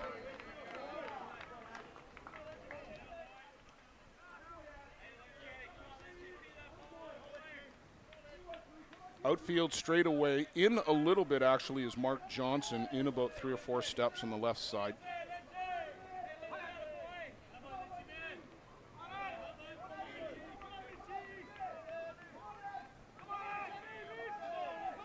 Long lean. And this one is punched out to left. Johnson is going to dive, can't get it. It gets past him. Here comes one. Here comes two. Lynch is flying into third, slides in safely, was a triple, and an ill-advised dive there by Mark Johnson. You've got to knock that ball down and get it in front of you. You can't give up that second run on that play. Took a chance, probably a chance he shouldn't have. Should have kept that ball in front of him, as you had discussed. Just would have the 1 run scored there. 2 RBI triple for Jonathan Lynch, and Mark Johnson was down on his haunches there, knew that that wasn't the play to make. And we go back to the top of the shop, and now a 6-2 lead for the Kitchener-Hallman Twins. Those back-to-back walks going back to haunt Adam Folkard.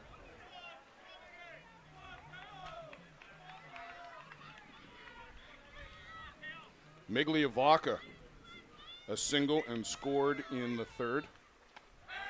Right back at it here in the fourth.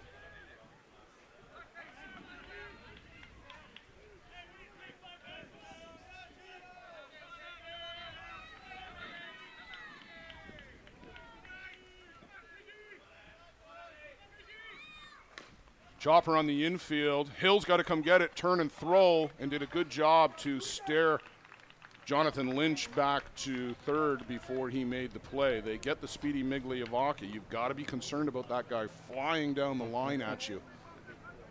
Good play by Jason Hill to turn and pivot, make that good throw.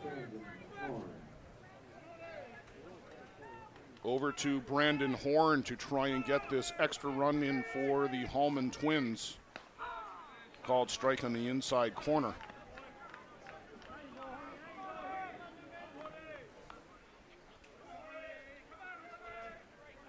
Jonathan Lynch, the 9 batter in the Twins order, coming through with 2 big RBIs.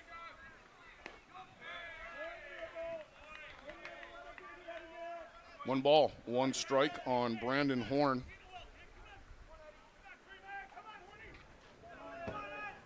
Horn flew out to center field in the first and grounded out in the third. Derek Mason awaits on deck.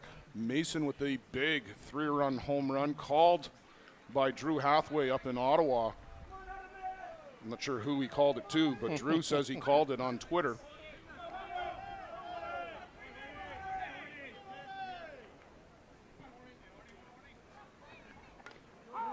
Chop foul. That got a good piece of the leg of Bruno Matroni. You see him grasping at it right there. Miglia Vaca has sat down now, had his pitches throwing, warm-up pitches.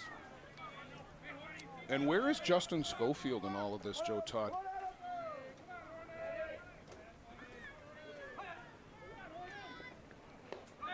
Missing downstairs on the outside corner. Good eye by Brandon Horn.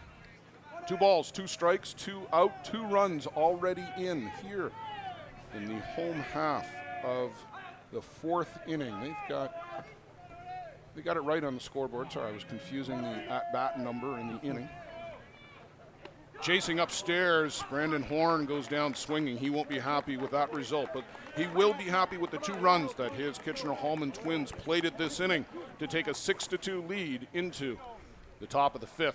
Stay with us here on the ISC Network.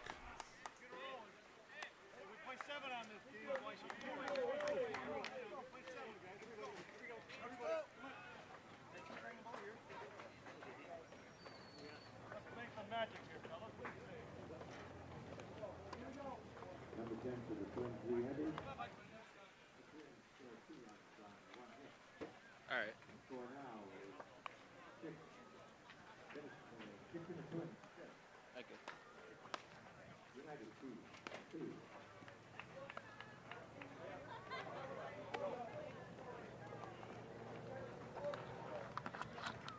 We'd like to thank the sponsors, Dow Carty, Spencer Montreal, Strasburger, Windows and Doors,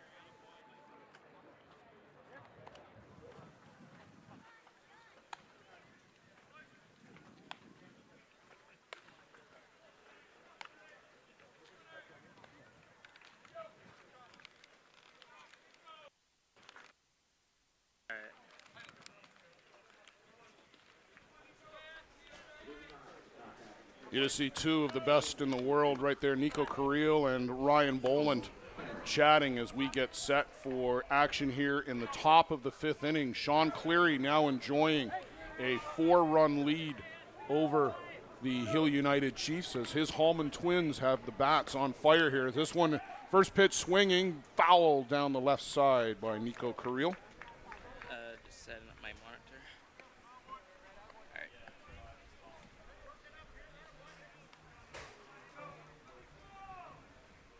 Nico has been hit by a pitch twice, once off the left elbow and once on a one-hopper off his toe. Scored once. He did come around the second time. Swing and a miss, chases way upstairs, and there's the good rise ball from Sean Cleary that Pete Lander fall in love with the drop on the outside corner. That was in the third when Hill scored their 2 runs.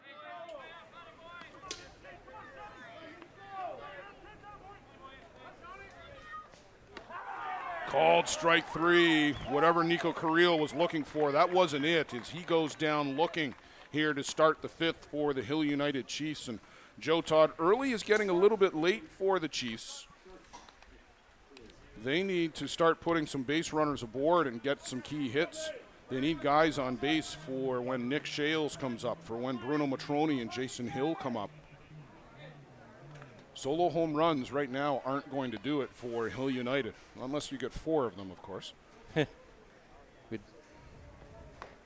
Just the second strikeout for Sean Cleary this afternoon.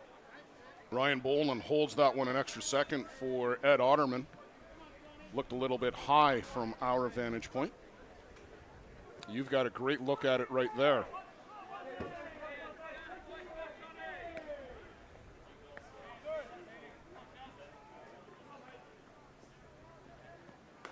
Shales chases one that's on the outside corner, fouls it off. So 1 ball, 1 strike to Nick Shales. His last trip hit what looked like was a line shot home run. It was knocked down by Teo Miglia Vaca, crashing through the fence, and a single and a dead ball awarded as Miglia Vaca was unable to hold on to the ball. A run did score on that play. Shales chases after it for strike 2. Good call by Ryan Boland. Good location.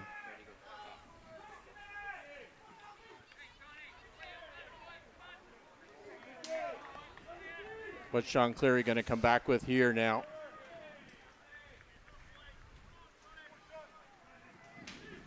Looks like the drop on the inside corner, just based on where Boland was set up. I think they got away with one as this one has popped up, and Brandon Horn will go back about a dozen steps onto the grass, haul that one. That pitch down, you could see with the motion of the glove, Joe, but it was up a lot more than he wanted it.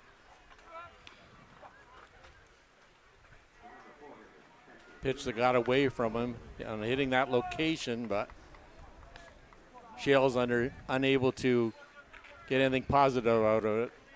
Bruno Matroni will come to the plate now. Bruno reached on a fielder's choice in the third. Got as far as third base, but did not score that inning.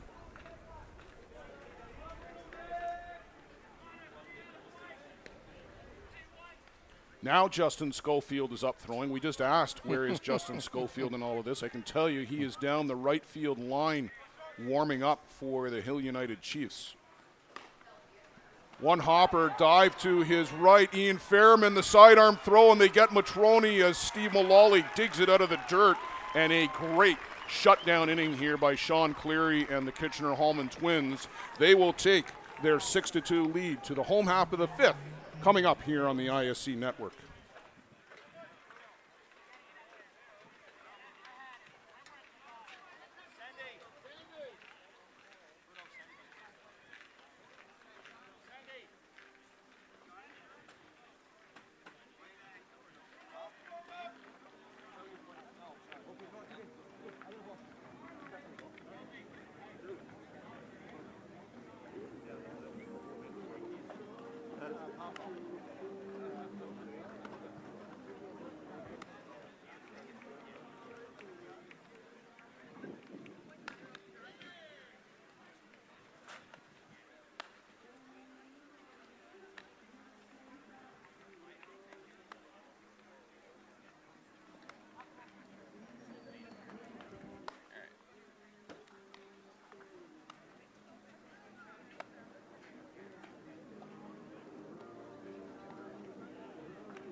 A pitching change for the Hill United Chiefs as we come back from the break for the bottom of the fifth inning. Pablo Miglia Vaca, right there, number 77 on your screen, is in to pitch for Hill United. That is it for Adam Folkert. He leaves giving up 6 runs on 6 hits. Joe Todd is doing the tallies right now, but I can tell you the strikeouts are down, the walks are up. Not what we were expecting here today from the world's best. Still working on those totals there, Joe Todd. If he takes off his socks to get to a toe, we don't want to know. 2 walks and 4 strikeouts. Just the 2 walks, but both of those back to back coming around to score as well. That back in the 4th inning. Derek Mason, the man of the hour for the Kitchener-Hallman Twins. A 3-run home run. That really broke things open for the Hallman Twins. Joe Todd really got the Mr. Momentum guy on their side. Derek Mason is a big clutch hitter coming through in the big games for these Hallman Twins. True professional hitter at the plate. It'll be Mason, Mullally, and Fairman. It's like a 2015 Team Canada flashback, Joe.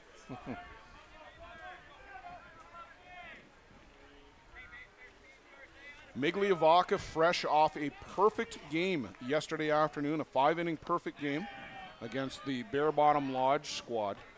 Am I free to follow the ball now? Sorry, the J&B Bombers. My mistake. The J&B Bombers. I did that game. I should know. J&B Bombers.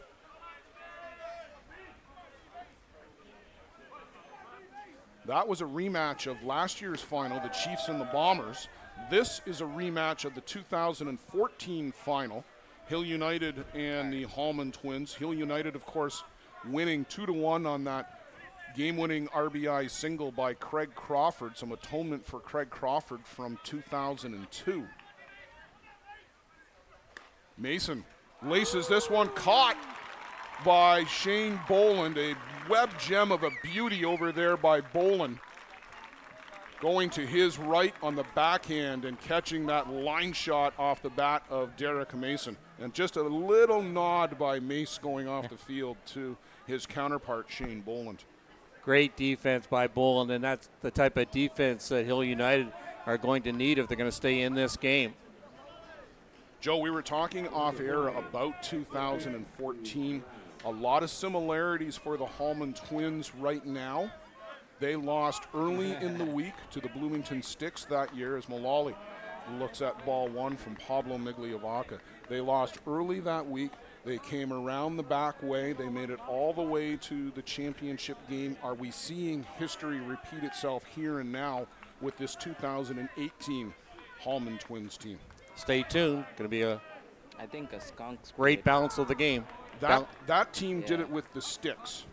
And we're seeing the sticks come alive here for the Twins. That That'd be team atrocious if that's their tied a bags. record, or set a record that was later tied for the most runs in a tournament.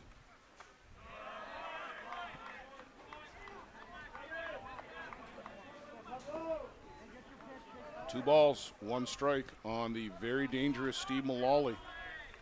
If they could get him going in this middle of the lineup to go along with Mason and Fairman and Ryan Boland, look out. Certainly would add some firepower.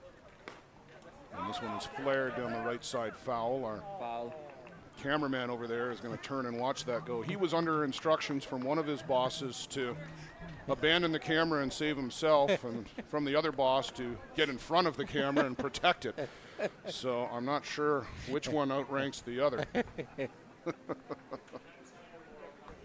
It depends on your moral compass, says Nick Cadis. Nick has done a great job in here with us all week. They brought the entire crew, Sports Canada TV. We'll get more cameras. The rain yesterday, unfortunately, shorted us out. We had a vandal who decided to burn through one of the cables earlier in the week with a cigarette lighter. Unbelievable, whoever you are. Please don't ever come to a ballpark again. But the rain shorted out a cable on us last night, and we're getting that replaced now. We're working on getting that center field camera back up and operating. We'll have that for you joining the broadcast at some point over the course of the afternoon. Steve Mullally right now at the plate, and time by Miglia Vaca as he steps off.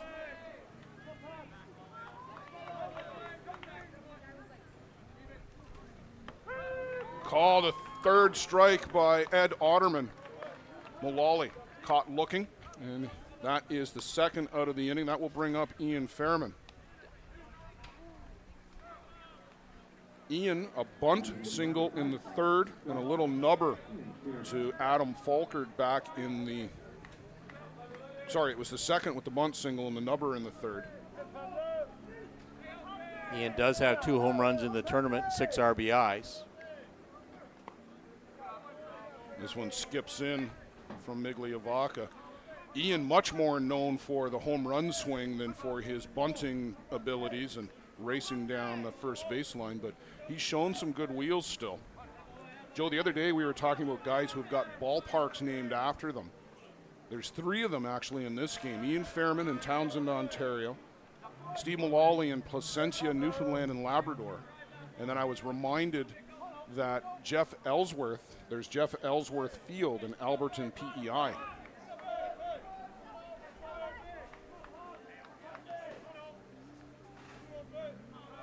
And there may be a few more. Very good accolades to those gentlemen. Yeah, there may be a few more of those over the years too, as these guys' careers continue through ISC and Team Canada play. To my what? Real good crowd here to see this midday matchup. The hometown Kitchener Hallman Twins, the co-host team, they knocked out their co-host brethren, the Hallman Cubs, yesterday afternoon. Your mic's acting up. Miglia Vaca is going to do some Your mic is landscaping acting up. before he gets set. Yeah. Miglia Vaca falling behind with a 3-1 count.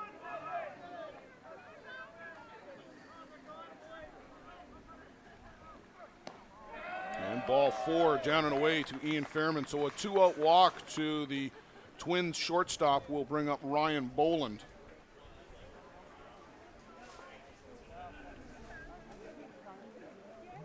Ryan has a strikeout and a walk this afternoon. Would dearly love to get something into a gap and make Ian Fairman stretch out the legs.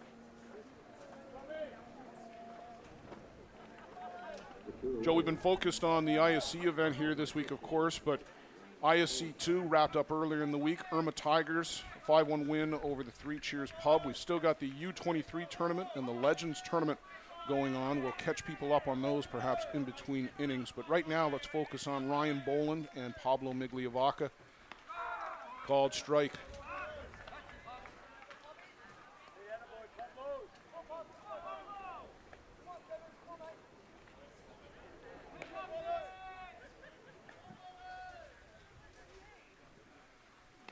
And chases after one down low in the zone. Ryan needs a little more plate discipline. Lifted his head on that pitch.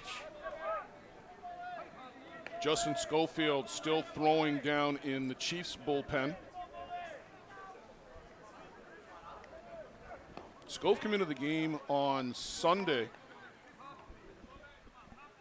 That was a combined no-hitter with Adam Falkert as they fairly easily dispatched the Puss Lynch Kodiaks all the way back on Sunday before the opening ceremonies. And I think that was the last time that we've seen Schofield. Boland can't hold up, down on strike. So they strand the 2-out walk. And the Hill United Chiefs do what they need to do on the field. They got to start doing it at the plate, trailing 6-2. We're going to go to the top of the 6th here on the ISC network coming up.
Back here on the ISC network for the top of the 6th inning. Hill United Chiefs need 4 runs just to get back to even in this elimination matchup with the Kitchener-Hallman Twins. Sean Cleary, of course, still out on the board. And skips this one into partner Ryan Boland. He's lucky this one didn't come back at about 80 miles an hour to him, Joe. We've seen that a couple of times this week as Ryan gets frustrated when he doesn't get the pitch that he wants and will fire back a seed at Sean. Always got to have your head up. Hasn't yet, but. And misses down and away again. 2 balls, no strikes to Jason Hill. Jason's got a couple of hits here this afternoon. One of them was a little slow roller up the third baseline, the other a solid single for an RBI. Hill United with just 4 hits on the day, 2 of them going to Jason Hill. And chases after one there. So 2 balls, 1 strike. He'll take a bit of a walk. Joe, we talked about the U23 tournament. New Hamburg, Owen Sound, Alvinston Juniors, and Coburg Bulls were the 4 teams that were still alive in the semifinal action today. That was starting about an hour ago. As here's a 1-2-3-4 hopper out to Brandon Horn. He will easily handle that for the first out of the inning. That will bring up designated player Jeff Ellsworth. Jeff, a sac bunt in the second and a ground out in the third. In the Legends tournament, Joe, they were into the playoff rounds. They'll be playing at 9, 11, 1, and then their championship game, I believe, is scheduled for 4 o'clock here on Diamond 1. It will be in between the losers bracket final and the championship game. That misses downstairs. Well, it's so important for Hill United Chiefs to get a spark plug, get a leader, get something going here. Yeah, they need to put a few guys on base and have somebody come up with a 3-run home run and get them close and make it a 1-run game going into the 7th. 1 hopper right into the glove of Sean Cleary, and just that quick, Joe Todd. 2 outs here in the 6th, and boy, just the body language for the Hill United guys. They're not used to being in this situation. and it's tough for them right now. Exactly. They don't hear the bench. The anger out on Hardly any dugout. noise coming off the bench. Hardly anything coming from the coaching even. Coaching staff really quiet. Well, Usually, Larry Lynch and John Hill, I've seen them out there with the lineup, scrutinizing the lineup, looking for opportunities where maybe they can do something. But, these are your best 9 without a doubt. There's not many 9 better in softball right now or fastball right now. And they're just getting beat. So dark. Mark Johnson, a ground out and a fly out.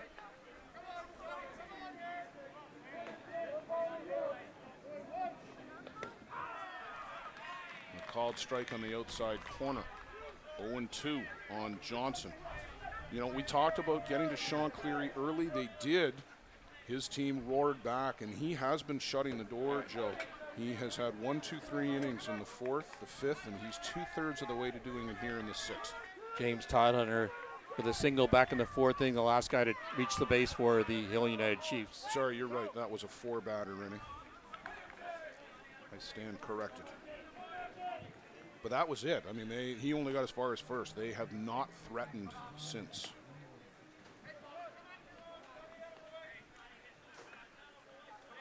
Cleary, 1 ball, 2 strikes to Mark Johnson. Lifted foul down the right side. That's a long run for anybody to go get that. And there's a big mud puddle over there still, too. If you were 4 years old, you might jump into that, but nobody is going to voluntarily chase a ball into that one right now. But if it came to it, anybody would gladly slide headfirst into it if it meant making the game-winning catch.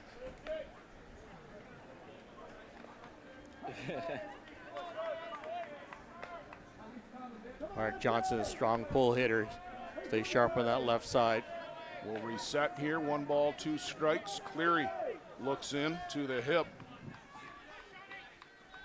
Dude, they play 9 innings. Setup is outside. Called strike 3. Can't pull the trigger. Down goes Johnson. Down go the Chiefs in the top of the 6th inning. They will be down to their final 3 outs coming up in the 7th. Before then, it will be the Hallman twins, Andy Skelton, Jeff Novacek, and Jonathan Lynch, coming up in the top of the 7th, bottom of the 6th rather. Stay with us.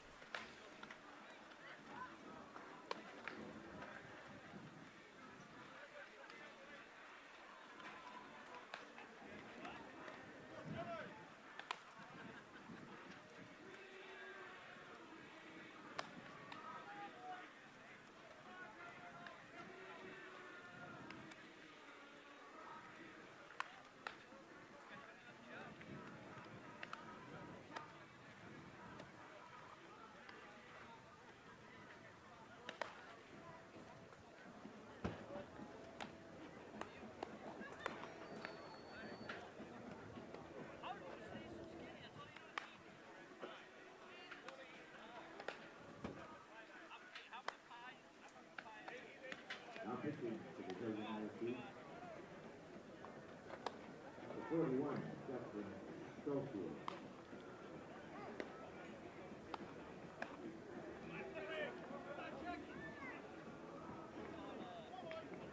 I think I like this green team behind me. They've been playing reggae ever since they got here. I think I like the green team behind me. They've been playing reggae ever since they got here.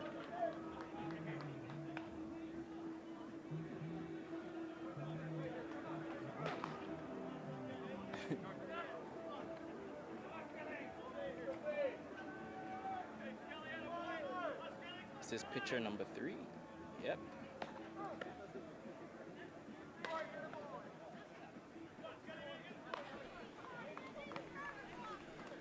You've been watching Justin Schofield take his warm-up pitches for the Hill United Chiefs as we go to the bottom of the 6th inning. Andy Skelton to lead things off for the Hallman Twins. Schofield hasn't been on the mound since last Sunday. He came in and pitched a 1-2-3 inning right before opening ceremonies and then has been a spectator ever since. He's had a great seat. He's had to get up and warm up a couple of times, but for the most part, it has been Justin Schofield's turn to watch this week as Pablo Miglia Vaca was first called on in relief.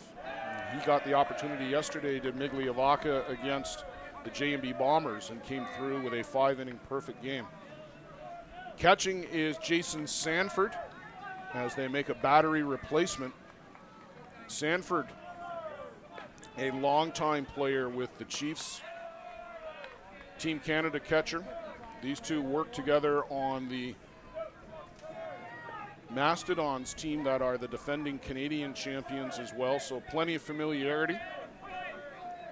And Scove can be a handful to catch, Joe. Powerful drop, good rise ball that's usually out of the zone, and then a great changeup that often dies at the plate. Andy Skelton, the leadoff batter for the Hallman Twins. 2 plate appearances with a sacrifice fly and a walk, so really hasn't had a time at bat yet. Has come around and scored a run. He came around after the walk on the triple by Jonathan Lynch. This one inside from Schofield, called a strike. Had an opportunity to visit Justin Schofield's hometown earlier this summer. His wife brought me over a batch of cookies. Oh, yes. Can you believe that? This one is lifted out to right field.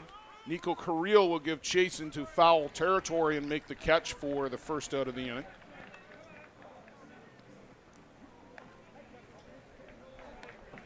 That will bring up Jeff Novacek.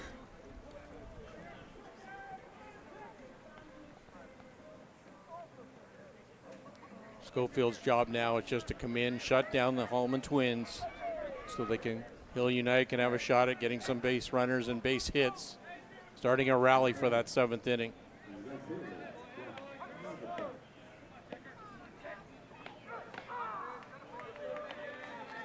Inside strike for Schofield on Novacek.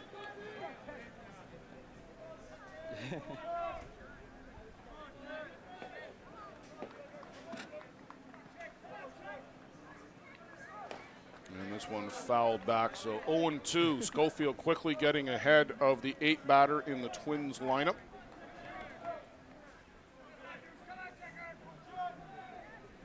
Novacek had a home run in yesterday's game against the North River Monsters. Big one, too.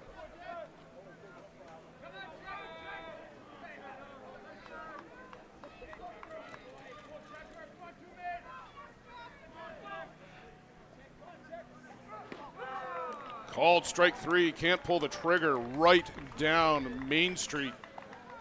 Jeff Novacek down looking, and that will bring up Jonathan Lynch.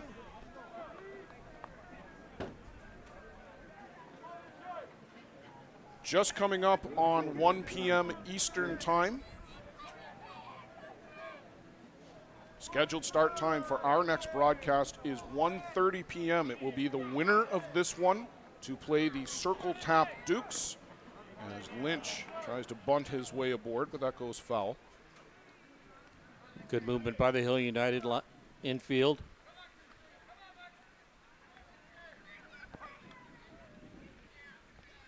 Waiting for everybody are the New York Gremlins. They're in the championship game. Haven't been there since 2013, but they've made their way back here in 18. And big rise ball chasing upstairs, Jonathan Lynch, 0-2. Schofield has done a real good job to get ahead of the batters.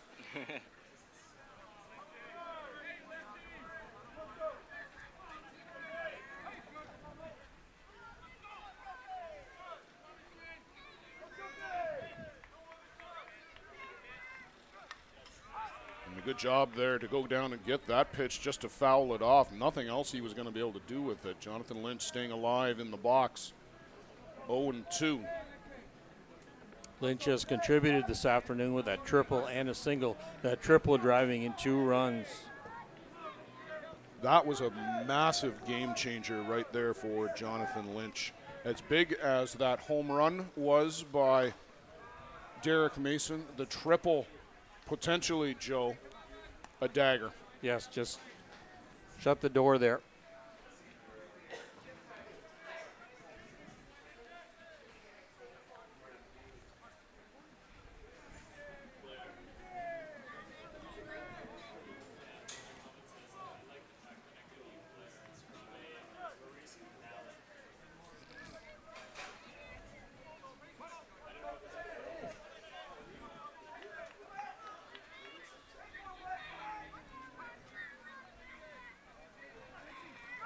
Upstairs.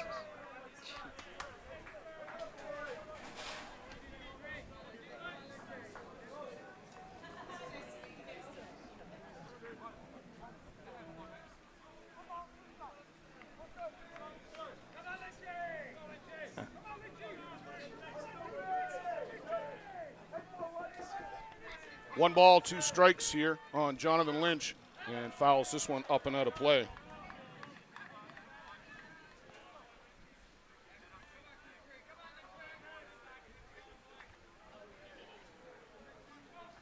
Joe, looking ahead to the top of the 7th inning.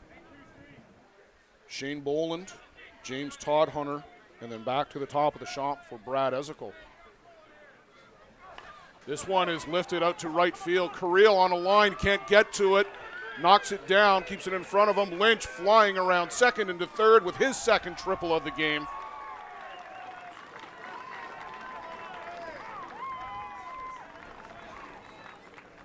Great performance this afternoon by Jonathan Lynch. Just as Blair had stated, back-to-back triples and a single. Scored once back in the 3rd inning. Your Joey, number 9 batter, too.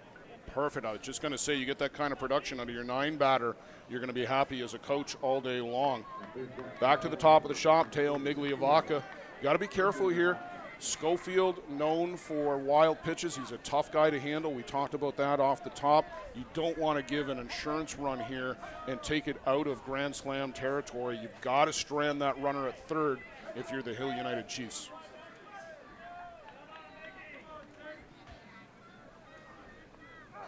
And this one is lifted out to left field. Johnson retreats back, hauls it in, routine.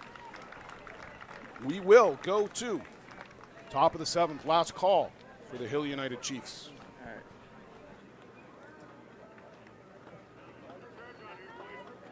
Hey, run hit.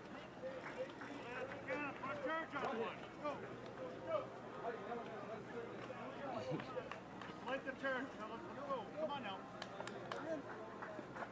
Come on, Jimmy. Come on, Jimmy.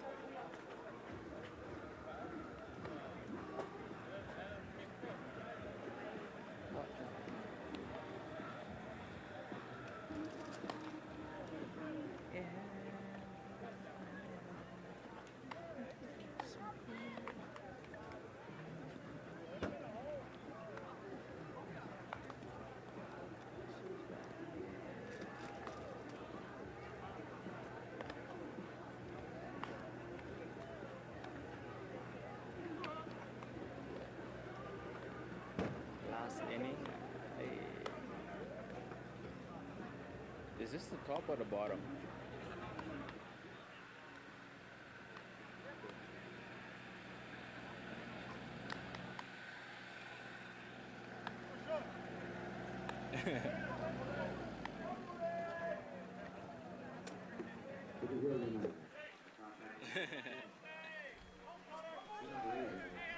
Shane Boland will look to set the table for the rest of the Hill United order as he lead things off here, the top of the 7th inning. A buzz building in the crowd as they are anticipating an upset as the world's number 1 team, the defending champions, 4 championships in the last 5 years, in danger of not playing in the championship game.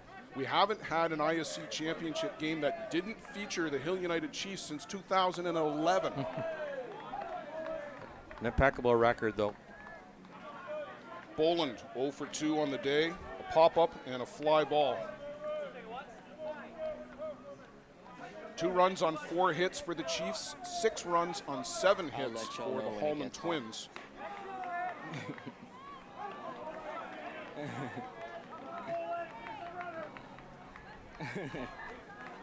My jacket's actually in my bag. John Cleary has to work ahead, falling behind here, 3-0. Do not want base runners.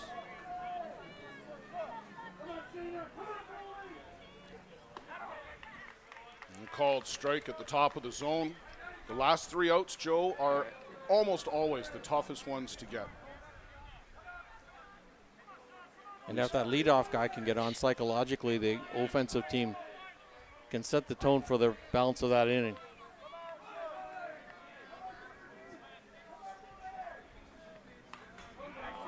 fouled back by Shane Boland. So 3 balls, 2 strikes, full count on the leadoff batter for the Hill United Chiefs. We've seen this before from Hill United, reaching back deep to tie a championship ball game late in the 7th inning.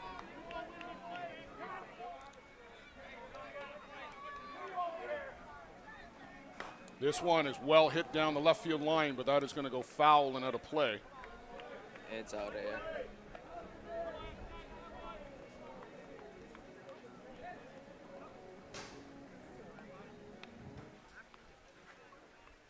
Huh, how about that? James Todd Hunter on deck, and then Brad Ezekiel. And Joe, if you were going to bet on anybody for something big and exciting and some fireworks, it would be on the bat of Brad Ezekiel here this inning. Had a great tournament. It kept him mostly off the score sheet. He reached on a fielder's choice and scored in the 3rd. Called strike 3, the inside corner. Shane Boland in disbelief. Can't believe he didn't get the walk there.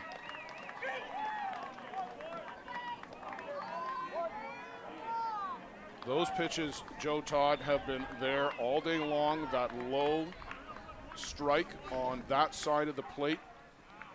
Shane, a right-handed batter, so it's inside to him. Ed Ottoman, the home plate umpire, has been very consistent today.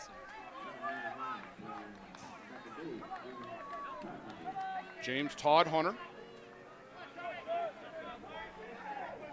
A couple of singles here today. This one downstairs. Todd Hunter is a guy who's had some success against Cleary over the years.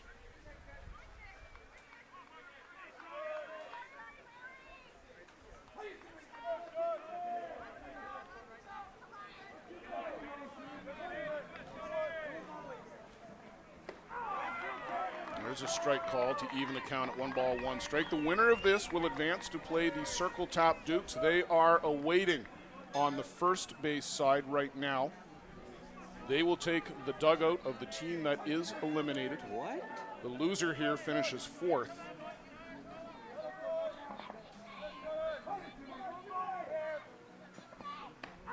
Call to strike on the inside corner, right again. That pitch has been there all day long for Cleary. It was there for Falkert. It's been there for Miglia, Vaca, and Schofield as well. Hill United have to be aggressive with those bats.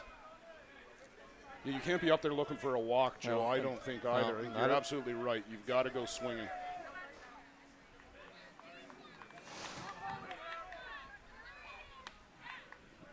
And that one just off the plate on the outside corner. Good hold by Todd Hunter, sorry. 3 balls, 2 strikes, full count again. 1 down here in the inning. Todd Hunter, the 9 batter in the order for the Hill United Chiefs. They need to set the table for the top of the shop. Bradley Ezekiel, Nico Carrillo, Nick Shales. 1, 2, 3 in the Chiefs order.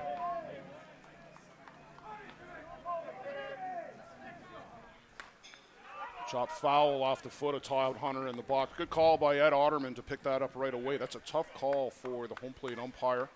Sometimes you got to rely on your partner to see those, or your partners.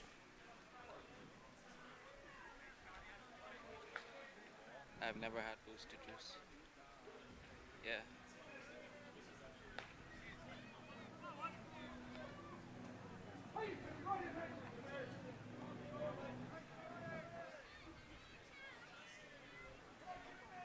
Wow.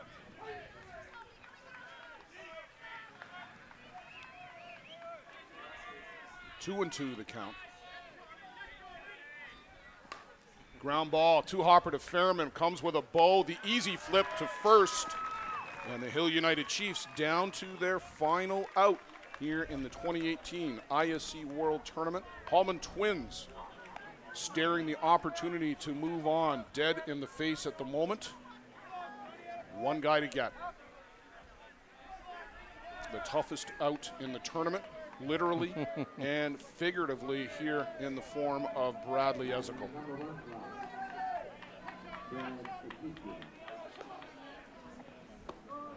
Downstairs for ball 1.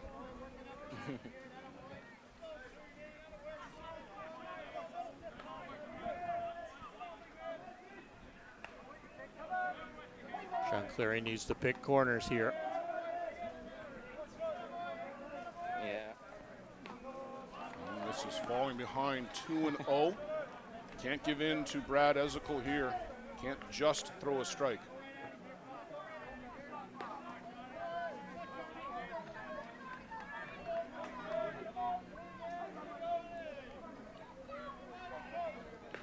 We haven't seen the changeup very often this afternoon from Sean as he comes in with an inside pitch on Ezekiel for called strike. We haven't seen that changeup used very often, Joe. It is a great weapon that he's got in his arsenal, but we've only seen it really 2 or 3 times, I think. Used it once in that key strikeout back in that first inning.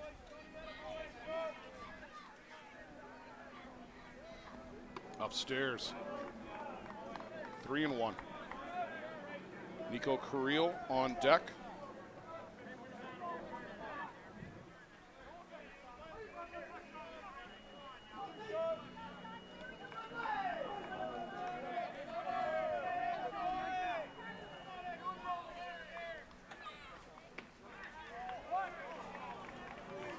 I'm not sure where that pitch missed. It looked to be pretty good. Ryan Boland wondering where it missed as well. I'm going to have to say it looked a little high maybe, but Boland is going to come back and ask Ed Ottoman where that pitch was. Jeez. So a walk to Brad Ezekiel. And that will give Nico Carrillo a chance to keep the train rolling for the Hill United Chiefs and try to get it to Nick Shales and hand off the baton to Bruno Matroni if he re-enters.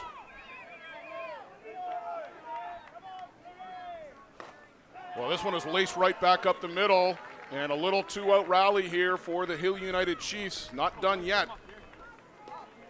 Now working to the top part of the order for the Hill United Chiefs, Nick Shales and Bruno Matroni, as you had just mentioned.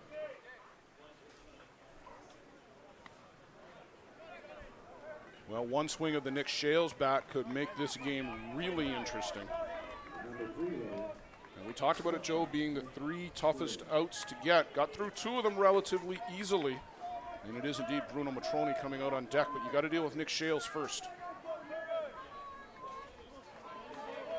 A couple of pop flies to Brandon Horn, but around that was a line drive. Would have been a home run, but it was stolen by Miglia Vaca.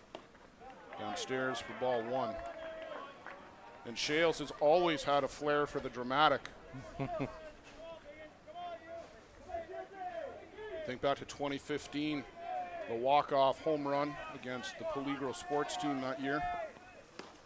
Called a strike. 1 ball, 1 strike.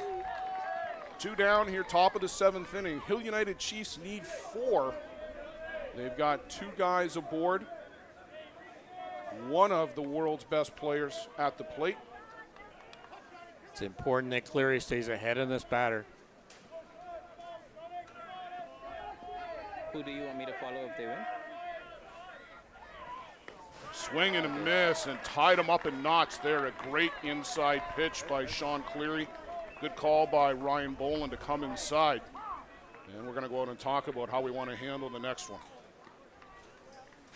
Well, even if Nick Shales would have got a bat on it, it would have been just an infield rubber that would have just rubbed the ground. Yeah, nobody would have been able to do anything with that pitch.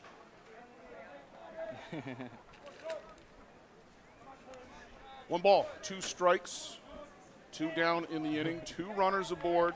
Hill United Chiefs trailing by 4. Their streak of playing in ISC championship games in jeopardy here. That face. Down to their final strike. Swing and a miss. Kitchener-Hallman Twins moving on. Great ball game by the Hallman Twins, picking up the 6-2 victory this afternoon over the Hill United Chiefs. Joe Todd, an absolutely incredible performance here by the Hallman Twins. When they got behind, you almost kind of sensed that momentum change, but they struck right back. Derek Mason, that big 3-run home run. Jonathan Lynch, can't say enough about him today. 3 for 3, a pair of triples, a couple of RBIs. But Sean Cleary over the 4th, 5th, 6th, 7th innings, couple runners aboard in the 7th. But he put it on another level here today to shut down the Chiefs when it mattered the most. And great defense by the Hallman Twins when called upon. So we will reset. Come back with us on the ISC network. Kitchener-Hallman Twins right back at it. They will take on the Circle Tap Dukes coming up next.